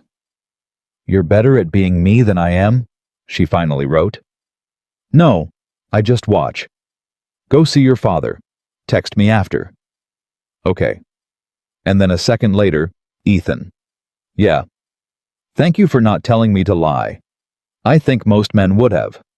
I think most men would have wanted me to protect them." Ethan looked at that for a long moment, and then he set the phone down and put his face in his hands because he understood finally the size of what was happening to him, and there was no wall left anywhere in him to hide behind. She didn't text again that night. He lay awake until almost 2, and then he slept badly, and he got up at 5:15 and made Lily's breakfast and braided her hair crooked and dropped her at school, and the whole time there was nothing from Madison, and the silence started to feel like an answer, the wrong kind. At the shop, he threw himself into the Hartwell desk. The veneer was finally cooperating. Under his hands, the old walnut was coming back to life, the water stains lifting the grain, deepening, and he lost himself in it, the way he always did, because it was the only place the noise in his head went quiet. Danny came by twice and read his face and didn't say anything, which was how Ethan knew it was bad because Danny always said something. At 11:40, the shop door opened, and it wasn't Madison. It was Aunt Carol. Ethan knew it was her before he even looked up. The click of expensive heels was different from Madison's harder, more certain, the walk of a woman who'd never once wondered whether she belonged somewhere. She came across the shop floor like she owned it, and she stopped at his station and she looked at him with those same measuring eyes. "Mr. Carter," she said, "do you have a moment?" The men around the floor had gone quiet. Pearson was pretending to sand something. Danny had stopped moving entirely by the truck. "For the owner's aunt," Ethan said, and kept his hands moving on the desk. "Sure. Perhaps somewhere private." "This is fine. I've got nothing to hide." Carol's smile thinned. "Don't you?" She set her handbag down on the corner of his workbench, right on top of his grandfather's tools, and Ethan felt his jaw tighten, but said nothing. "I'll be direct, Mr. Carter, because I'm a direct woman, and I don't imagine you have the patience for the alternative. My niece is a brilliant, damaged girl who has spent her entire life making dramatic gestures to get her father's attention. Buying this shop was one. And you?" She looked him up and down. "I suspect are another. Is that right?" "My brother is a very wealthy man. When he passes, and after this week that day is closer than any of us thought, Madison inherits a great deal. And in my experience, Mr. Carter, when a woman like Madison suddenly takes an interest in a man like you, at exactly the moment her father lands in a hospital bed, it is worth asking what precisely that man is interested in." Ethan set down his sanding block. He looked at her for a long moment, and then he did something Carol clearly hadn't expected. He laughed. Not meanly, just tired and a little amazed. "You know what's funny," he said. "You and Grant, you did the same math. You looked at me, and you saw a guy in work boots who found himself a rich woman. And I get it. From where you're standing, that's the only story that makes sense because in your world, that's the only reason anybody does anything." He picked the sanding block back up. "But here's what you don't understand, ma'am, and I mean this gently. I didn't find her. I've been trying to get away from her for 3 months. I made a rule for myself the day I met her. Keep your head down, do good work, don't want something you can't have. And I have followed that rule to the letter because I've got a 9-year-old girl at home, and I cannot afford to lose this job. So the idea that I'm some fortune hunter working an angle?" He shook his head. "Ma'am, I've been the one saying no. Ask your niece. Every single time I'm the one who steps back." Carol studied him. Some of the certainty went out of her face. "Then you're a fool," she said, but there was less venom in it now. "Because whatever you think you're doing, my brother owns 40% of this business. And when he finds out, and he will find out, Mr. Carter, he finds out everything. He will not care about your rules. He will see exactly what I see, and he will remove you. Not because you've done anything wrong, because you're inconvenient. That's how men like Harold protect what's theirs. And Madison, whatever she tells you now, whatever she promises in whatever garden, Madison always chooses her father in the end. She's been doing it her whole life. She'll do it again, and you'll be the one left holding the pieces." She picked her handbag up off his tools. "I'm not your enemy, Mr. Carter. I'm the only person in this building telling you the truth. Get out now while it's your choice and not his." And she turned and walked out, heels clicking, and the shop stayed dead silent until the door swung shut behind her, and then slowly, one by one, the men went back to work, and nobody looked at Ethan, which was its own kind of loud. Danny came over. Quiet. "You okay?"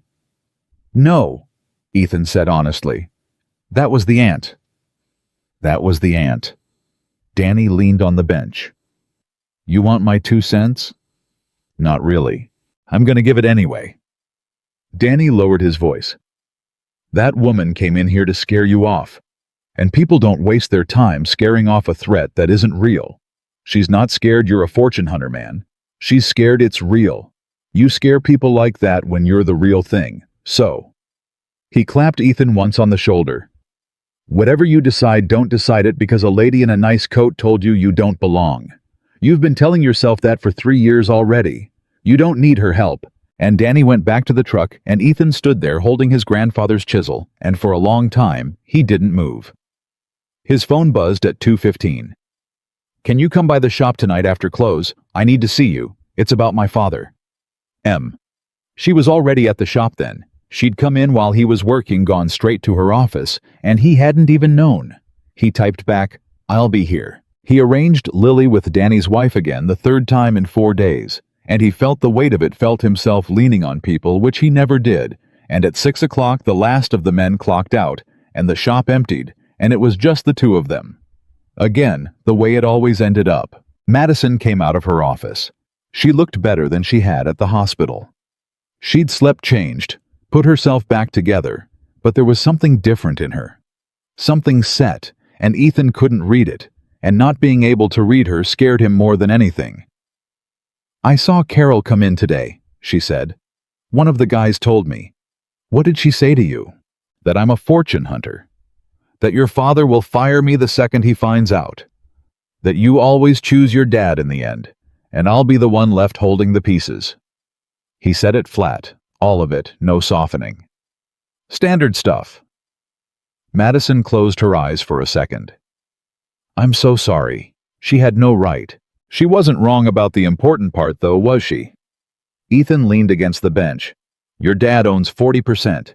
He can make me gone, and you've spent your whole life choosing him." He wasn't accusing her. He was just laying it on the table the way you laid out all the broken pieces before you started a repair so you could see the whole job. "So before you tell me whatever you came to tell me, I need you to tell me one true thing. When you went in that hospital room last night, what did you say when he asked who drove you?" Madison looked at him. "I told him the truth," she said. The shop went very still. "I didn't tell him everything," she went on. "I took your advice. I didn't hand a dying man a war. But when he asked who drove me, I didn't say, just an employee. I said Ethan Carter. He works at the shop. He's a good man and he's become a friend, and he dropped everything to get me here." She held his eyes. "And my father, flat on his back, tubes in his arm, my father looked at me for a long time and he said, 'A friend,' just like that, 'a friend.' And I said yes, and he said, 'Madison, I've known you 31 years. You don't have friends. You have a company and a schedule.'" Her voice caught. "And I said, 'I know, Dad. I'm trying to change that.'" And he closed his eyes, and he didn't say anything else, and I sat with him until he fell asleep. Ethan didn't breathe. "So no," Madison said. "I didn't choose him. For the first time in my whole life, standing in a hospital room with my father asking me a direct question, I didn't lie to protect myself, and I didn't lie to please him. I told the truth, and I let it be uncomfortable. And I know that doesn't sound like much. But Ethan, I have never done that. Not once. In 31 years. And I did it for you." She took a breath. "Carol's wrong. I'm not going to choose him. Those days are over. I decided that in the hallway with your text on my phone, and I've decided it about 40 more times since." Ethan felt the ground steady under him just slightly for the first time in days. But there was still the other thing, the bigger thing, and he made himself ask it. "Then what did you come to tell me? You said it was about your father." And Madison's face changed, and Ethan's stomach dropped, because whatever set look she'd been carrying, this was the reason for it. "He wants to meet you," she said. Not as a threat. At least I don't think so. He said..." She pressed her thumbnail to her lip, that tell he knew so well. He said, "Bring your friend by. I want to see the man who does the thing you couldn't get 100 employees to do." Meaning, get me to slow down. Get me to call somebody at midnight. Get me to say I'm trying to change. She looked at him. "He wants you to come to the hospital tomorrow. He asked for you by name." Ethan let out a slow breath. "Madison, that's not a friendly invitation. You know that. A man like your father who owns 40% of my job, who Carol says finds out everything he asks the furniture guy to come by. That's not tea. That's an interview. That's him getting a look at me so he can decide whether to remove me. Maybe. Not maybe. That's what it is." "Then let it be what it is," Madison said, and her voice hardened, and there she was again, the fierce one under the scared one. "Let him look at you. What are you afraid he'll see? A man who works with his hands and reads on his lunch break and raises his daughter alone and drove a woman he barely knew to a hospital at midnight and asked for nothing. Let him see all of it, Ethan. If my father is going to remove you from my life, make him do it, looking you in the eye. Don't do it for him by staying away. That's the wall again. That's you deciding the ending so you don't have to live through it." Ethan looked at her. "You keep doing that," he said quietly. "Every time I put up a wall, you name it before I finish building it. Because I built the same walls first. I know every brick." She stepped closer. "Come to the hospital tomorrow. Meet my father. Whatever happens, happens. But we do it on our feet in the open as two people who aren't ashamed of a single thing. That's the only way I know how to do this now. The hiding is over. I've been hiding my whole life. My name, my father, the mystery novels, the loneliness, all of it. And it made me the most successful and the emptiest person I know. I'm done. So please, come meet him. And let me stand next to you when you do." Ethan was quiet for a long moment. And then he said the thing he'd been circling for 3 months, the thing under all the other things, the truest broken piece at the very bottom of the pile. "I'm scared, Madison." "I know. No. Listen, I need you to hear this one because I've never said it out loud." He set down the chisel. His hands were shaking, and he let them. "When Sarah left, it didn't just break my heart. It broke something about how I trust the ground under my feet. Because I didn't see it coming. 8 years, and I didn't see it coming, and I'm the guy who sees everything. I look at a piece of wood, and I know its whole history.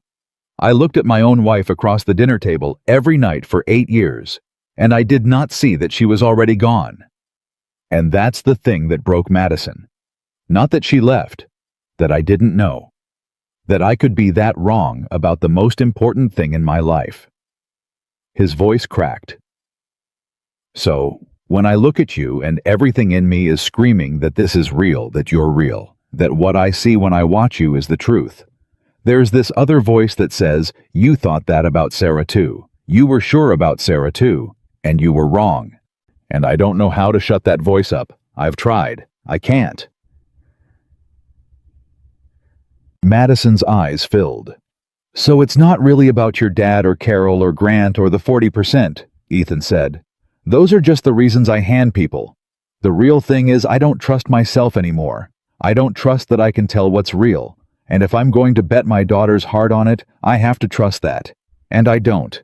Not yet. Maybe not ever." The shop was silent, and Madison did something Ethan didn't expect. She didn't argue. She didn't name the wall this time. She just walked over slowly, and she stood right in front of him, close enough that he had to look at her, and she said very quietly, "You want to know the difference between me and Sarah? Madison, you couldn't see Sarah leaving because Sarah was hiding it from you. She'd already left inside and she was performing staying, and you couldn't read her because there was nothing true to read. She was a locked door with the lights left on." Madison took his hand. "I'm not hiding anything from you. That's the whole point. You've seen me cry in a waiting room. You heard me on the phone with my father when I didn't know you were there. You know about the shop and the shell company and the fiancé and the mystery novels and the fact that I've been chasing my daddy's approval for 31 years and never got it. There is nothing left to hide, Ethan. I've handed you all of it. So the thing you're scared of being wrong, not seeing it coming, you can't be wrong about a person who's shown you everything. You can only be wrong about the ones who hide. And I am done hiding. Forever.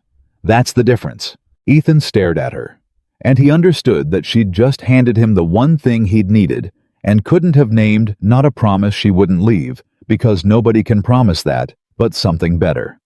Transparency. She was telling him he wouldn't be blindsided because there was nothing left in the dark. Whatever came, he'd see it coming.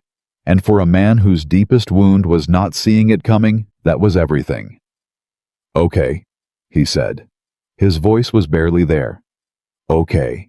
Okay, I'll come to the hospital. I'll meet your father. And whatever he does, I'll stand there and let him do it, looking me in the eye." He swallowed.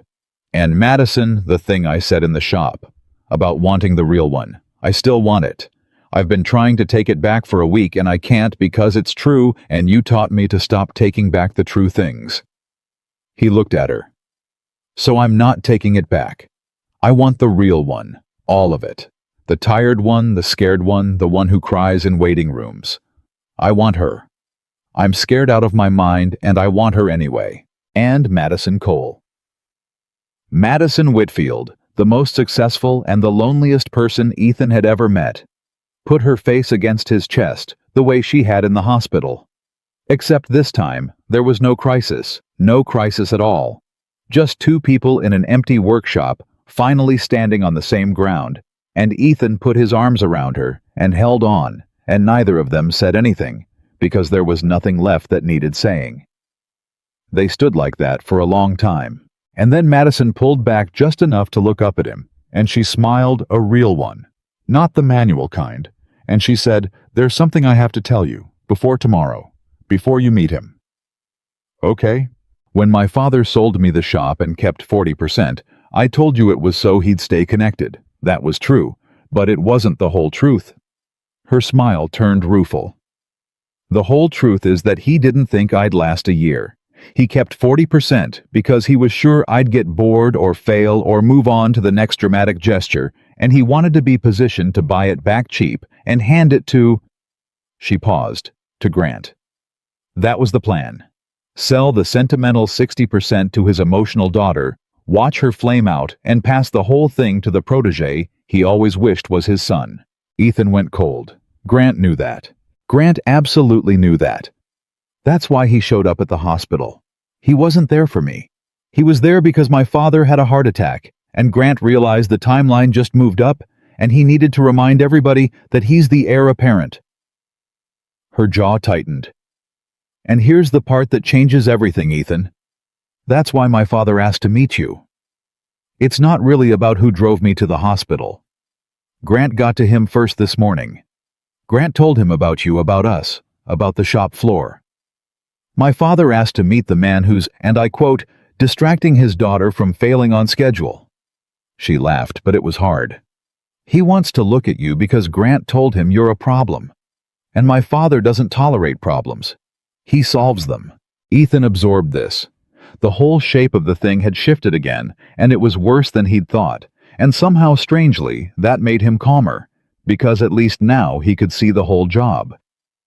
"So tomorrow," he said slowly, "I'm not meeting your sick father who's curious about your friend. I'm walking into a room where a powerful man who owns almost half my job has already been told by his golden boy that I'm the obstacle to a plan he's had running for a year. Yes, and he asked me there so he can size me up and figure out how to remove me. Yes." Ethan was quiet, and then to Madison's obvious surprise, he almost smiled. Tired and grim, but almost a smile. "Good," he said. "Good? Yeah." He picked up his grandfather's chisel and started wrapping the tools in their leather roll, slow and careful, the way he did everything. "Because I've spent 3 months being scared of a shadow. Scared of your father, scared of your world, scared of Carol's coat and Grant's suit and the 40%. I've been fighting ghosts, and tomorrow the ghost's going to be a real man in a hospital bed with a real plan, and I'll finally be able to see exactly what I'm up against." He tied off the leather roll. "You can't fix a thing you can't see, Madison. My whole life is looking at broken things and seeing what they're supposed to be. So let him show me the whole break. Let him lay it all out. Tomorrow I'll walk in there, and for the first time in 3 months, I'll actually be able to see the shape of what's in the way." He looked at her, and his eyes were steady now, steadier than they'd been since the party. "And then, I'll know whether it's something I can fix, or something I can't." Madison looked at him like she was seeing him for the first time. "You're not scared anymore," she said. "Oh, I'm terrified," Ethan said. "But there's a difference between being scared of a shadow and being scared of a real thing. The shadow you can't fight. The real thing you can at least look in the eye." He shouldered the tool roll. "Go home, Madison. Sleep. Tell your father his friend will be there at 10. And tell him—" He paused at the door. "Tell him I'm bringing my daughter's picture. Because whatever he thinks I am, whatever Grant told him, I want the first thing he learns about me to be true. I'm a father. Everything I do for her. Including this. Especially this." He looked back at her. "He'll understand that maybe. A man who kept 40% of a business to stay connected to his kid somewhere under all of it, he's a father too. It's the one thing he and I actually have in common, and it might be the only thing that matters tomorrow." And he walked out to his truck and drove to pick up his daughter, and for the first time in a week, his hands were steady on the wheel the whole way there. He carried Lily out to the truck, and she was awake this time, and she looked up at him with her mother's eyes and his own stubborn chin, and said, "Daddy, you don't have your worried face anymore." "No, baby," Ethan said, buckling her in. "I figured some stuff out." "Is your friend okay? The one whose dad got sick?" Ethan thought about it. Thought about the whole tangled, terrifying, impossible thing. Thought about Madison's face against his chest in an empty workshop, and the truth she'd handed him, and the meeting tomorrow that could take away his job and break his daughter's heart, and how he was going to walk into it anyway on his feet, with his kid's picture in his pocket. "You know what, Lily?" he said, pulling out onto the dark road. "I think she's gonna be okay. I think we both are." He glanced at her in the mirror. "Hey, you want to hear something tomorrow? I've got to go meet somebody real important. A tough old guy. And I'm a little nervous about it." "Why?" "Because he might not like me." Lily considered this with the full seriousness of 9 years old. "Did you do anything mean?" "No." "Are you going to lie to him?" "No." "Then who cares if he likes you?" Lily said, with the devastating simplicity of a child, and turned to look out the window. "You're a good guy. You fix stuff. If he doesn't like you, he's just wrong." And Ethan laughed, really laughed, for the first time in a week, and reached back to squeeze her knee, and drove his daughter home under the streetlights. His phone buzzed once in his pocket as he pulled into the driveway. He waited until Lily was inside, teeth brushed in bed, before he looked. It was Madison. 10 a.m. tomorrow, room 412. I'll be waiting in the lobby. And then a second later, a second message, and Ethan read it standing in his dark kitchen, and he had to sit down. "I told my father one more thing before I left tonight. He asked me why this one, why the furniture guy, and I told him the truth. I said because he's the first person who ever looked at me and saw something worth keeping. And Dad didn't say anything for a long time. And then he said, then he sees something I never let myself see." And he turned toward the wall. "Ethan, I think tomorrow is going to be harder than either of us knows. I don't think he's going to make it easy. But I needed you to know that somewhere in that stubborn, dying old man, something moved tonight. You did that. You've been doing it to everybody. To me, to Danny, to the whole shop. You fix things just by seeing them true. So, come tomorrow and see him true. It might be the only thing that saves us." Ethan read it twice and set the phone down and sat alone at his kitchen table in the dark for a long time. Then he got up and he went to the drawer where he kept the photos. And he found the one he wanted Lily, at 6 gap-toothed grinning, sitting under his workbench pretending it was a fort, the exact same way Madison had once sat under her grandmother's writing desk. He looked at it for a while. Then he put it in his shirt pocket over his heart, ready for the morning. And he did not go to the window to watch the moth. He turned off the light and went to bed, and for the first time in a week, he slept. He got to the hospital at 9:50, 10 minutes early, because that was who he was. And Madison was waiting in the lobby, exactly where she'd said she'd be. And the second she saw him, she stood up too fast. And Ethan knew before she said a word that something had already gone wrong. "He moved it up," she said. "Grant's already there. He's been in the room for 20 minutes. My aunt, too. They didn't tell me. I found out from a nurse." Her hands were shaking. "Ethan, they're up there right now, the three of them talking about the company, about the future, I think they're trying to get my father to sign something, while he's weak, before I could get up there. Carol brought the family lawyer." Ethan felt the whole thing tilt. "Sign what?" "I don't know. Papers. Something that moves the 40% or restructures the ownership, or I don't know. But they didn't want me in the room, which means it's something they know I'd fight." She grabbed his arm. "We have to go up. Now. Madison." He caught her hand. "Slow down. If we go charging in there angry, we lose. You taught me that yourself. You don't hand a man a war from a hospital bed, and you don't walk into a rigged room swinging. We go up calm. We see what's happening. And then we deal with what's actually there, not what we're scared of." She looked at him, and some of the panic went out of her, and she nodded. They rode the elevator up to the 4th floor in silence, Madison's hand in his, and Ethan felt the picture of Lily in his shirt pocket over his heart, and he held on to that. When the doors opened, he could already hear voices from down the hall. Room 412.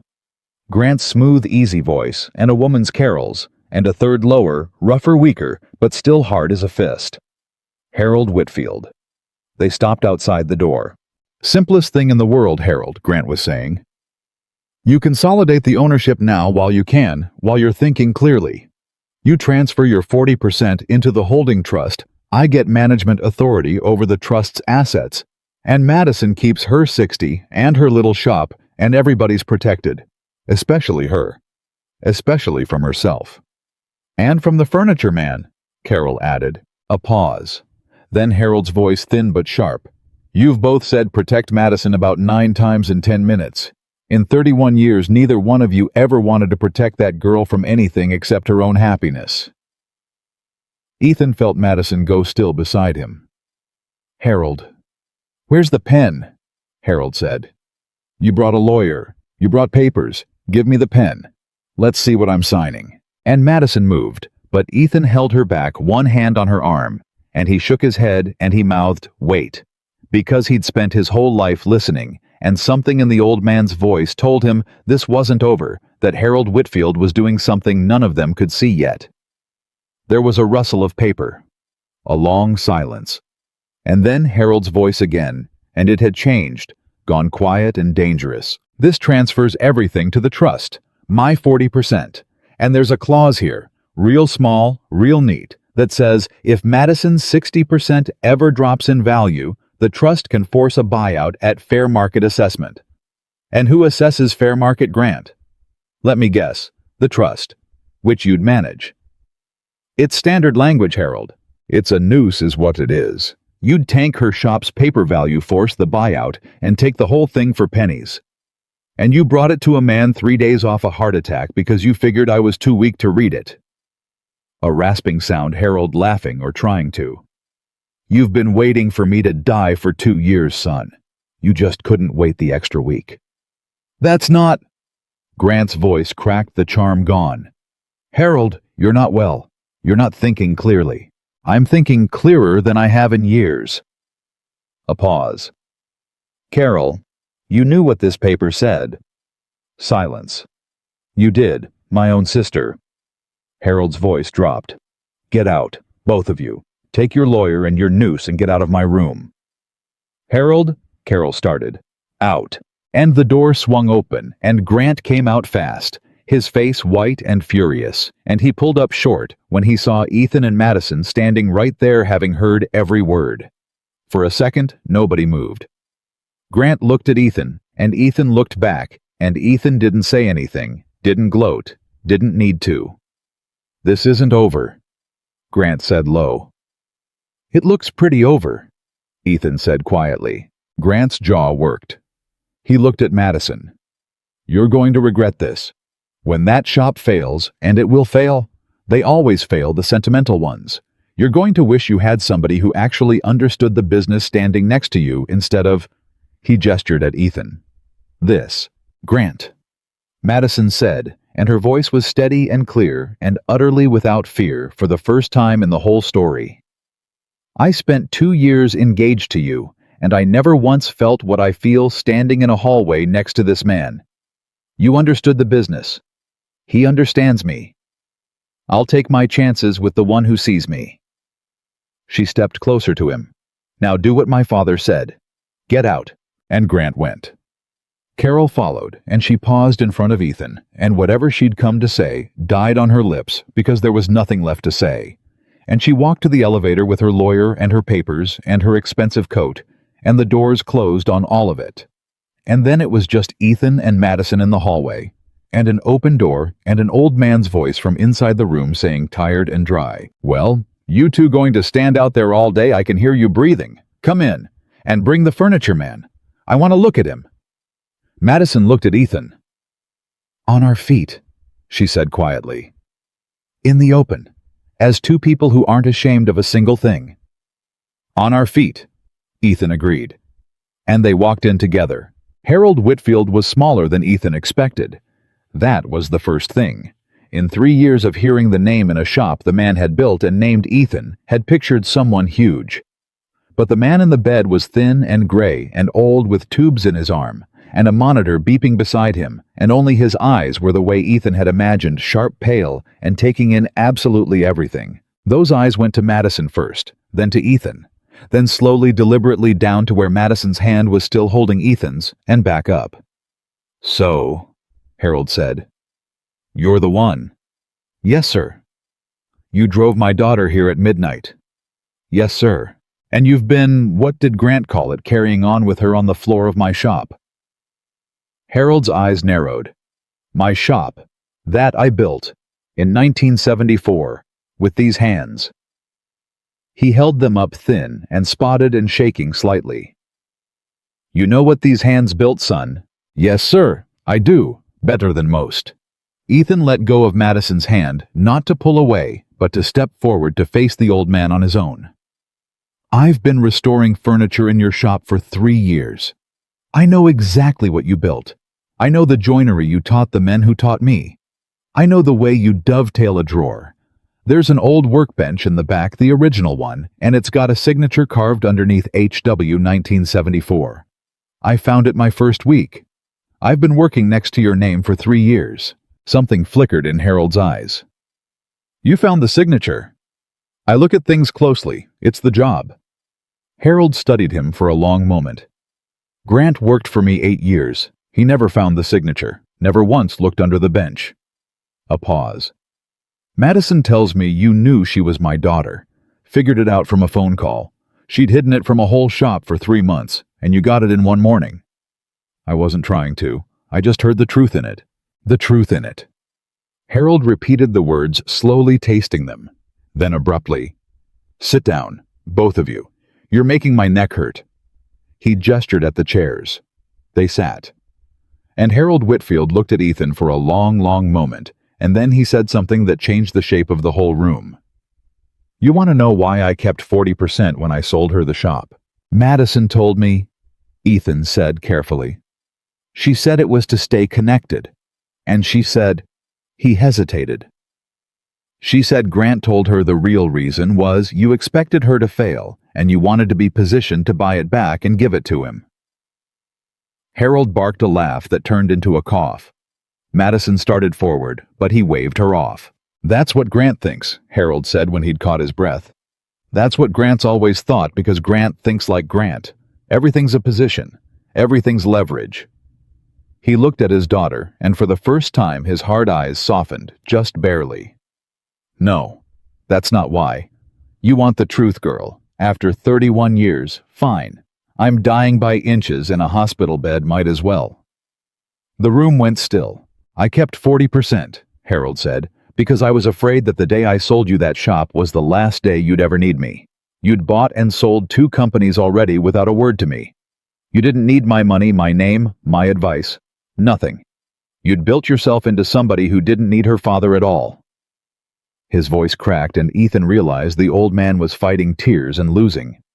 "And I couldn't stand it, so I kept 40%. Not to control you. Not to give it to Grant. To make sure you'd still have a reason to call me. To pick up the phone. To still be in the same room as me sometimes." He looked away at the wall. "It was the only way I knew how to hold on to my kid. It's a terrible reason. I know that. I've always known that. Your mother told me it was terrible before she passed, but it's the true one." Madison had gone completely white. "Dad," she whispered. "I was never good at it," Harold said, still looking at the wall.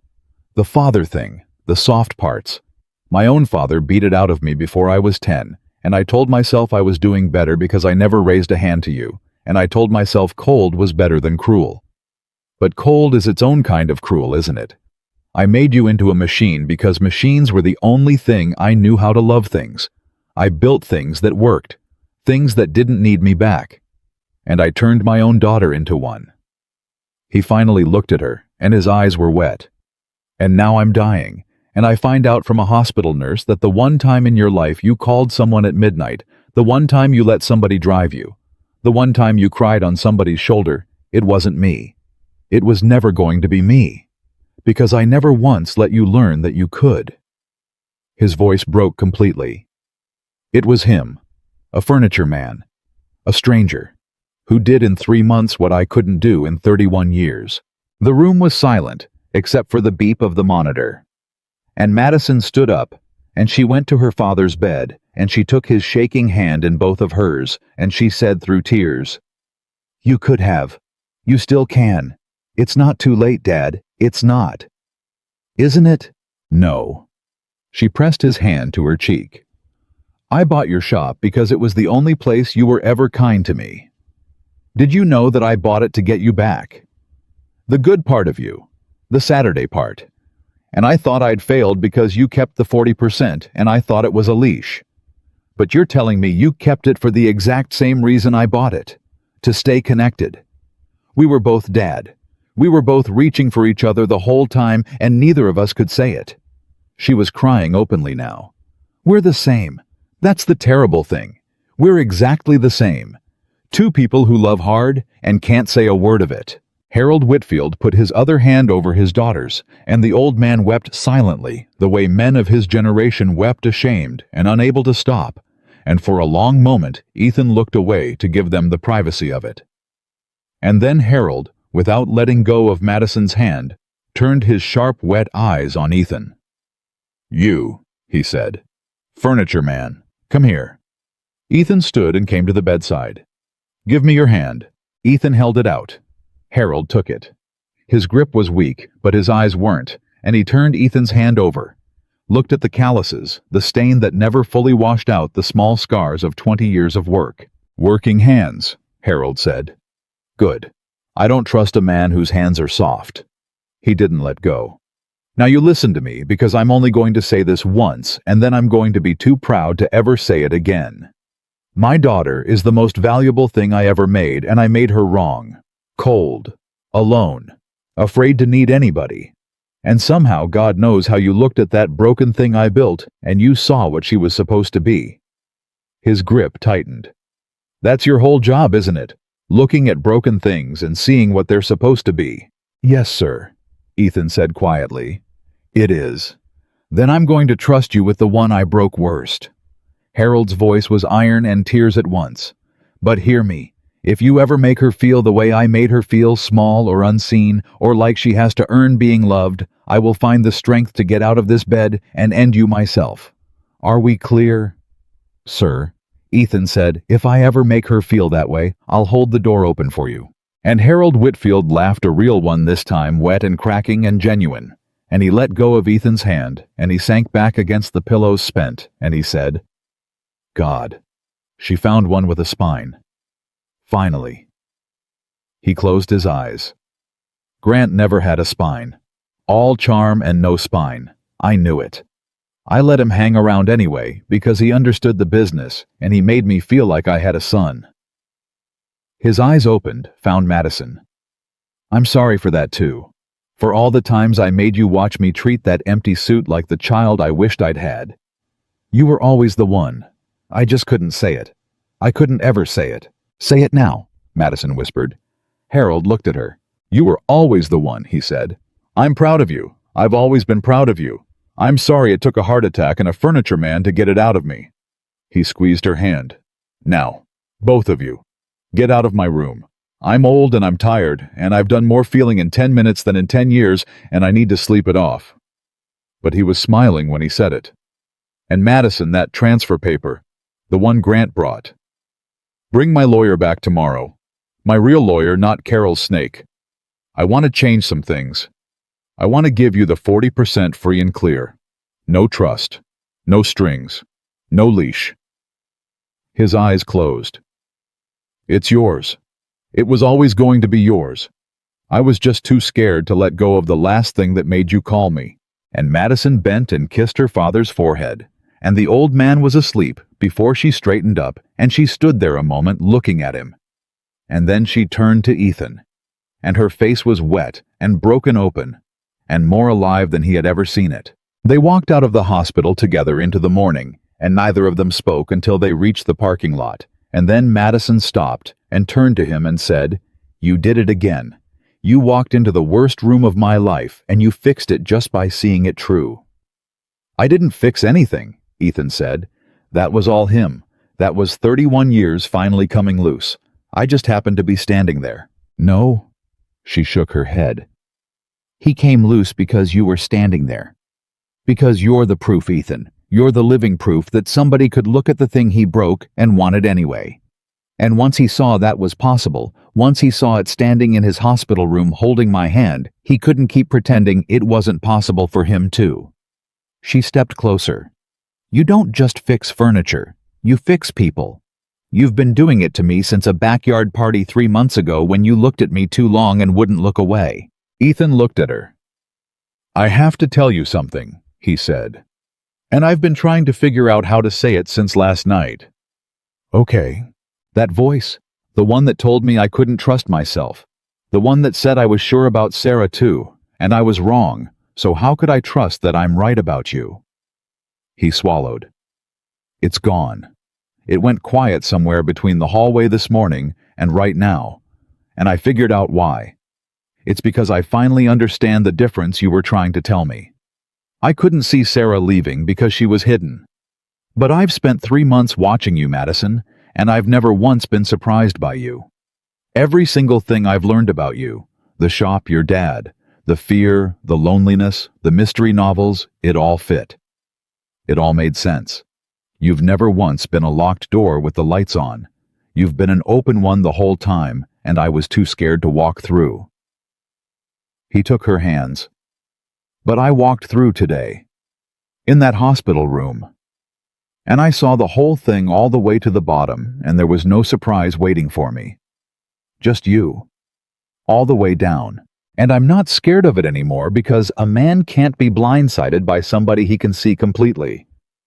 You taught me that, and it's the truest thing anyone's ever taught me. Madison's eyes filled. So this is me, Ethan said. Not scared. Not hiding behind Lily. Not waiting for a fair fight or the right moment or your father's permission.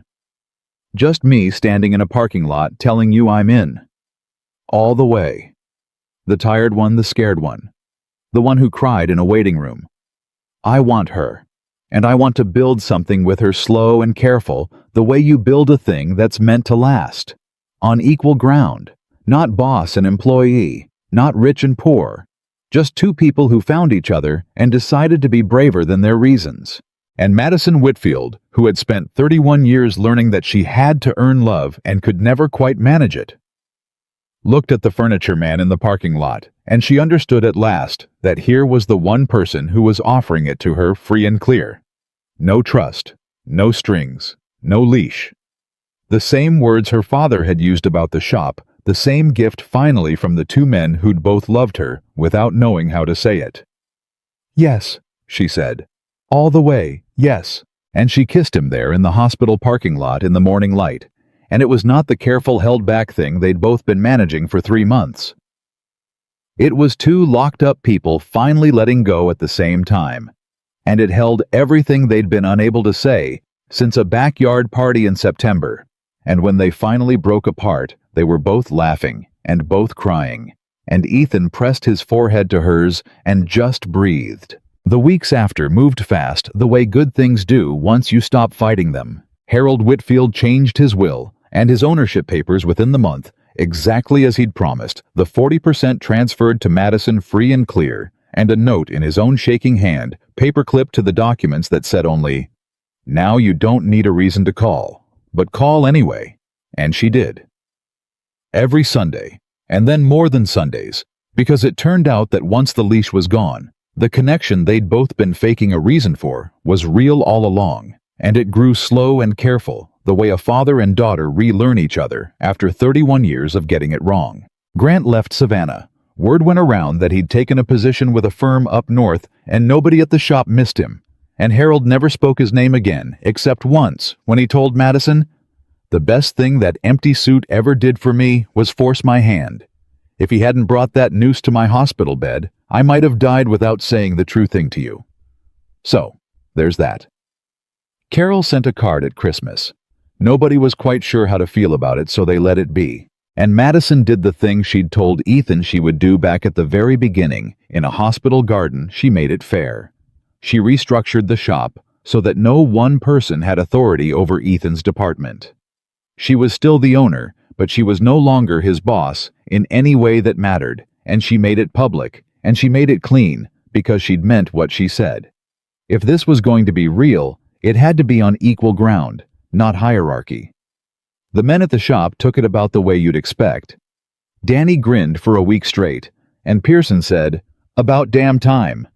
And nobody in the end was surprised because they'd all seen it coming from the party. Lily met Madison on a Saturday at the shop, and Ethan had never been more nervous about anything in his life. He'd told his daughter the truth, all of it, the way he told her the truth about everything. And Lily had listened with her serious 9-year-old face and asked exactly one question. "Does she make you not have your worried face?" And Ethan had thought about it and said, "Yeah, baby, she does." And Lily had nodded like that settled it, and it did. Because when Madison arrived that Saturday nervous in a way Ethan had never seen her clutching a paperback mystery she'd brought because she didn't know what else to bring. Lily had walked right up to her and looked her over and said, "Daddy says you like books. I like books too. Do you want to see my fort?" And she'd taken Madison's hand and led her under the big workbench in the back. The original one. Harold's bench, the one with the signature carved underneath. And the two of them had sat under there for an hour while Ethan pretended to work and watched out of the corner of his eye, and at one point he heard Madison say softly, "You know, when I was your age, I used to have a fort just like this, under my grandmother's writing desk." And he'd had to turn around and busy himself with a drawer so they wouldn't see his face. That desk, the Hartwell desk. The walnut one with the worn edge where somebody had rested their arm for a lifetime writing letters to someone they loved. Ethan finished it, and it was the best work he'd ever done, and the client wept when she saw it the way they always did.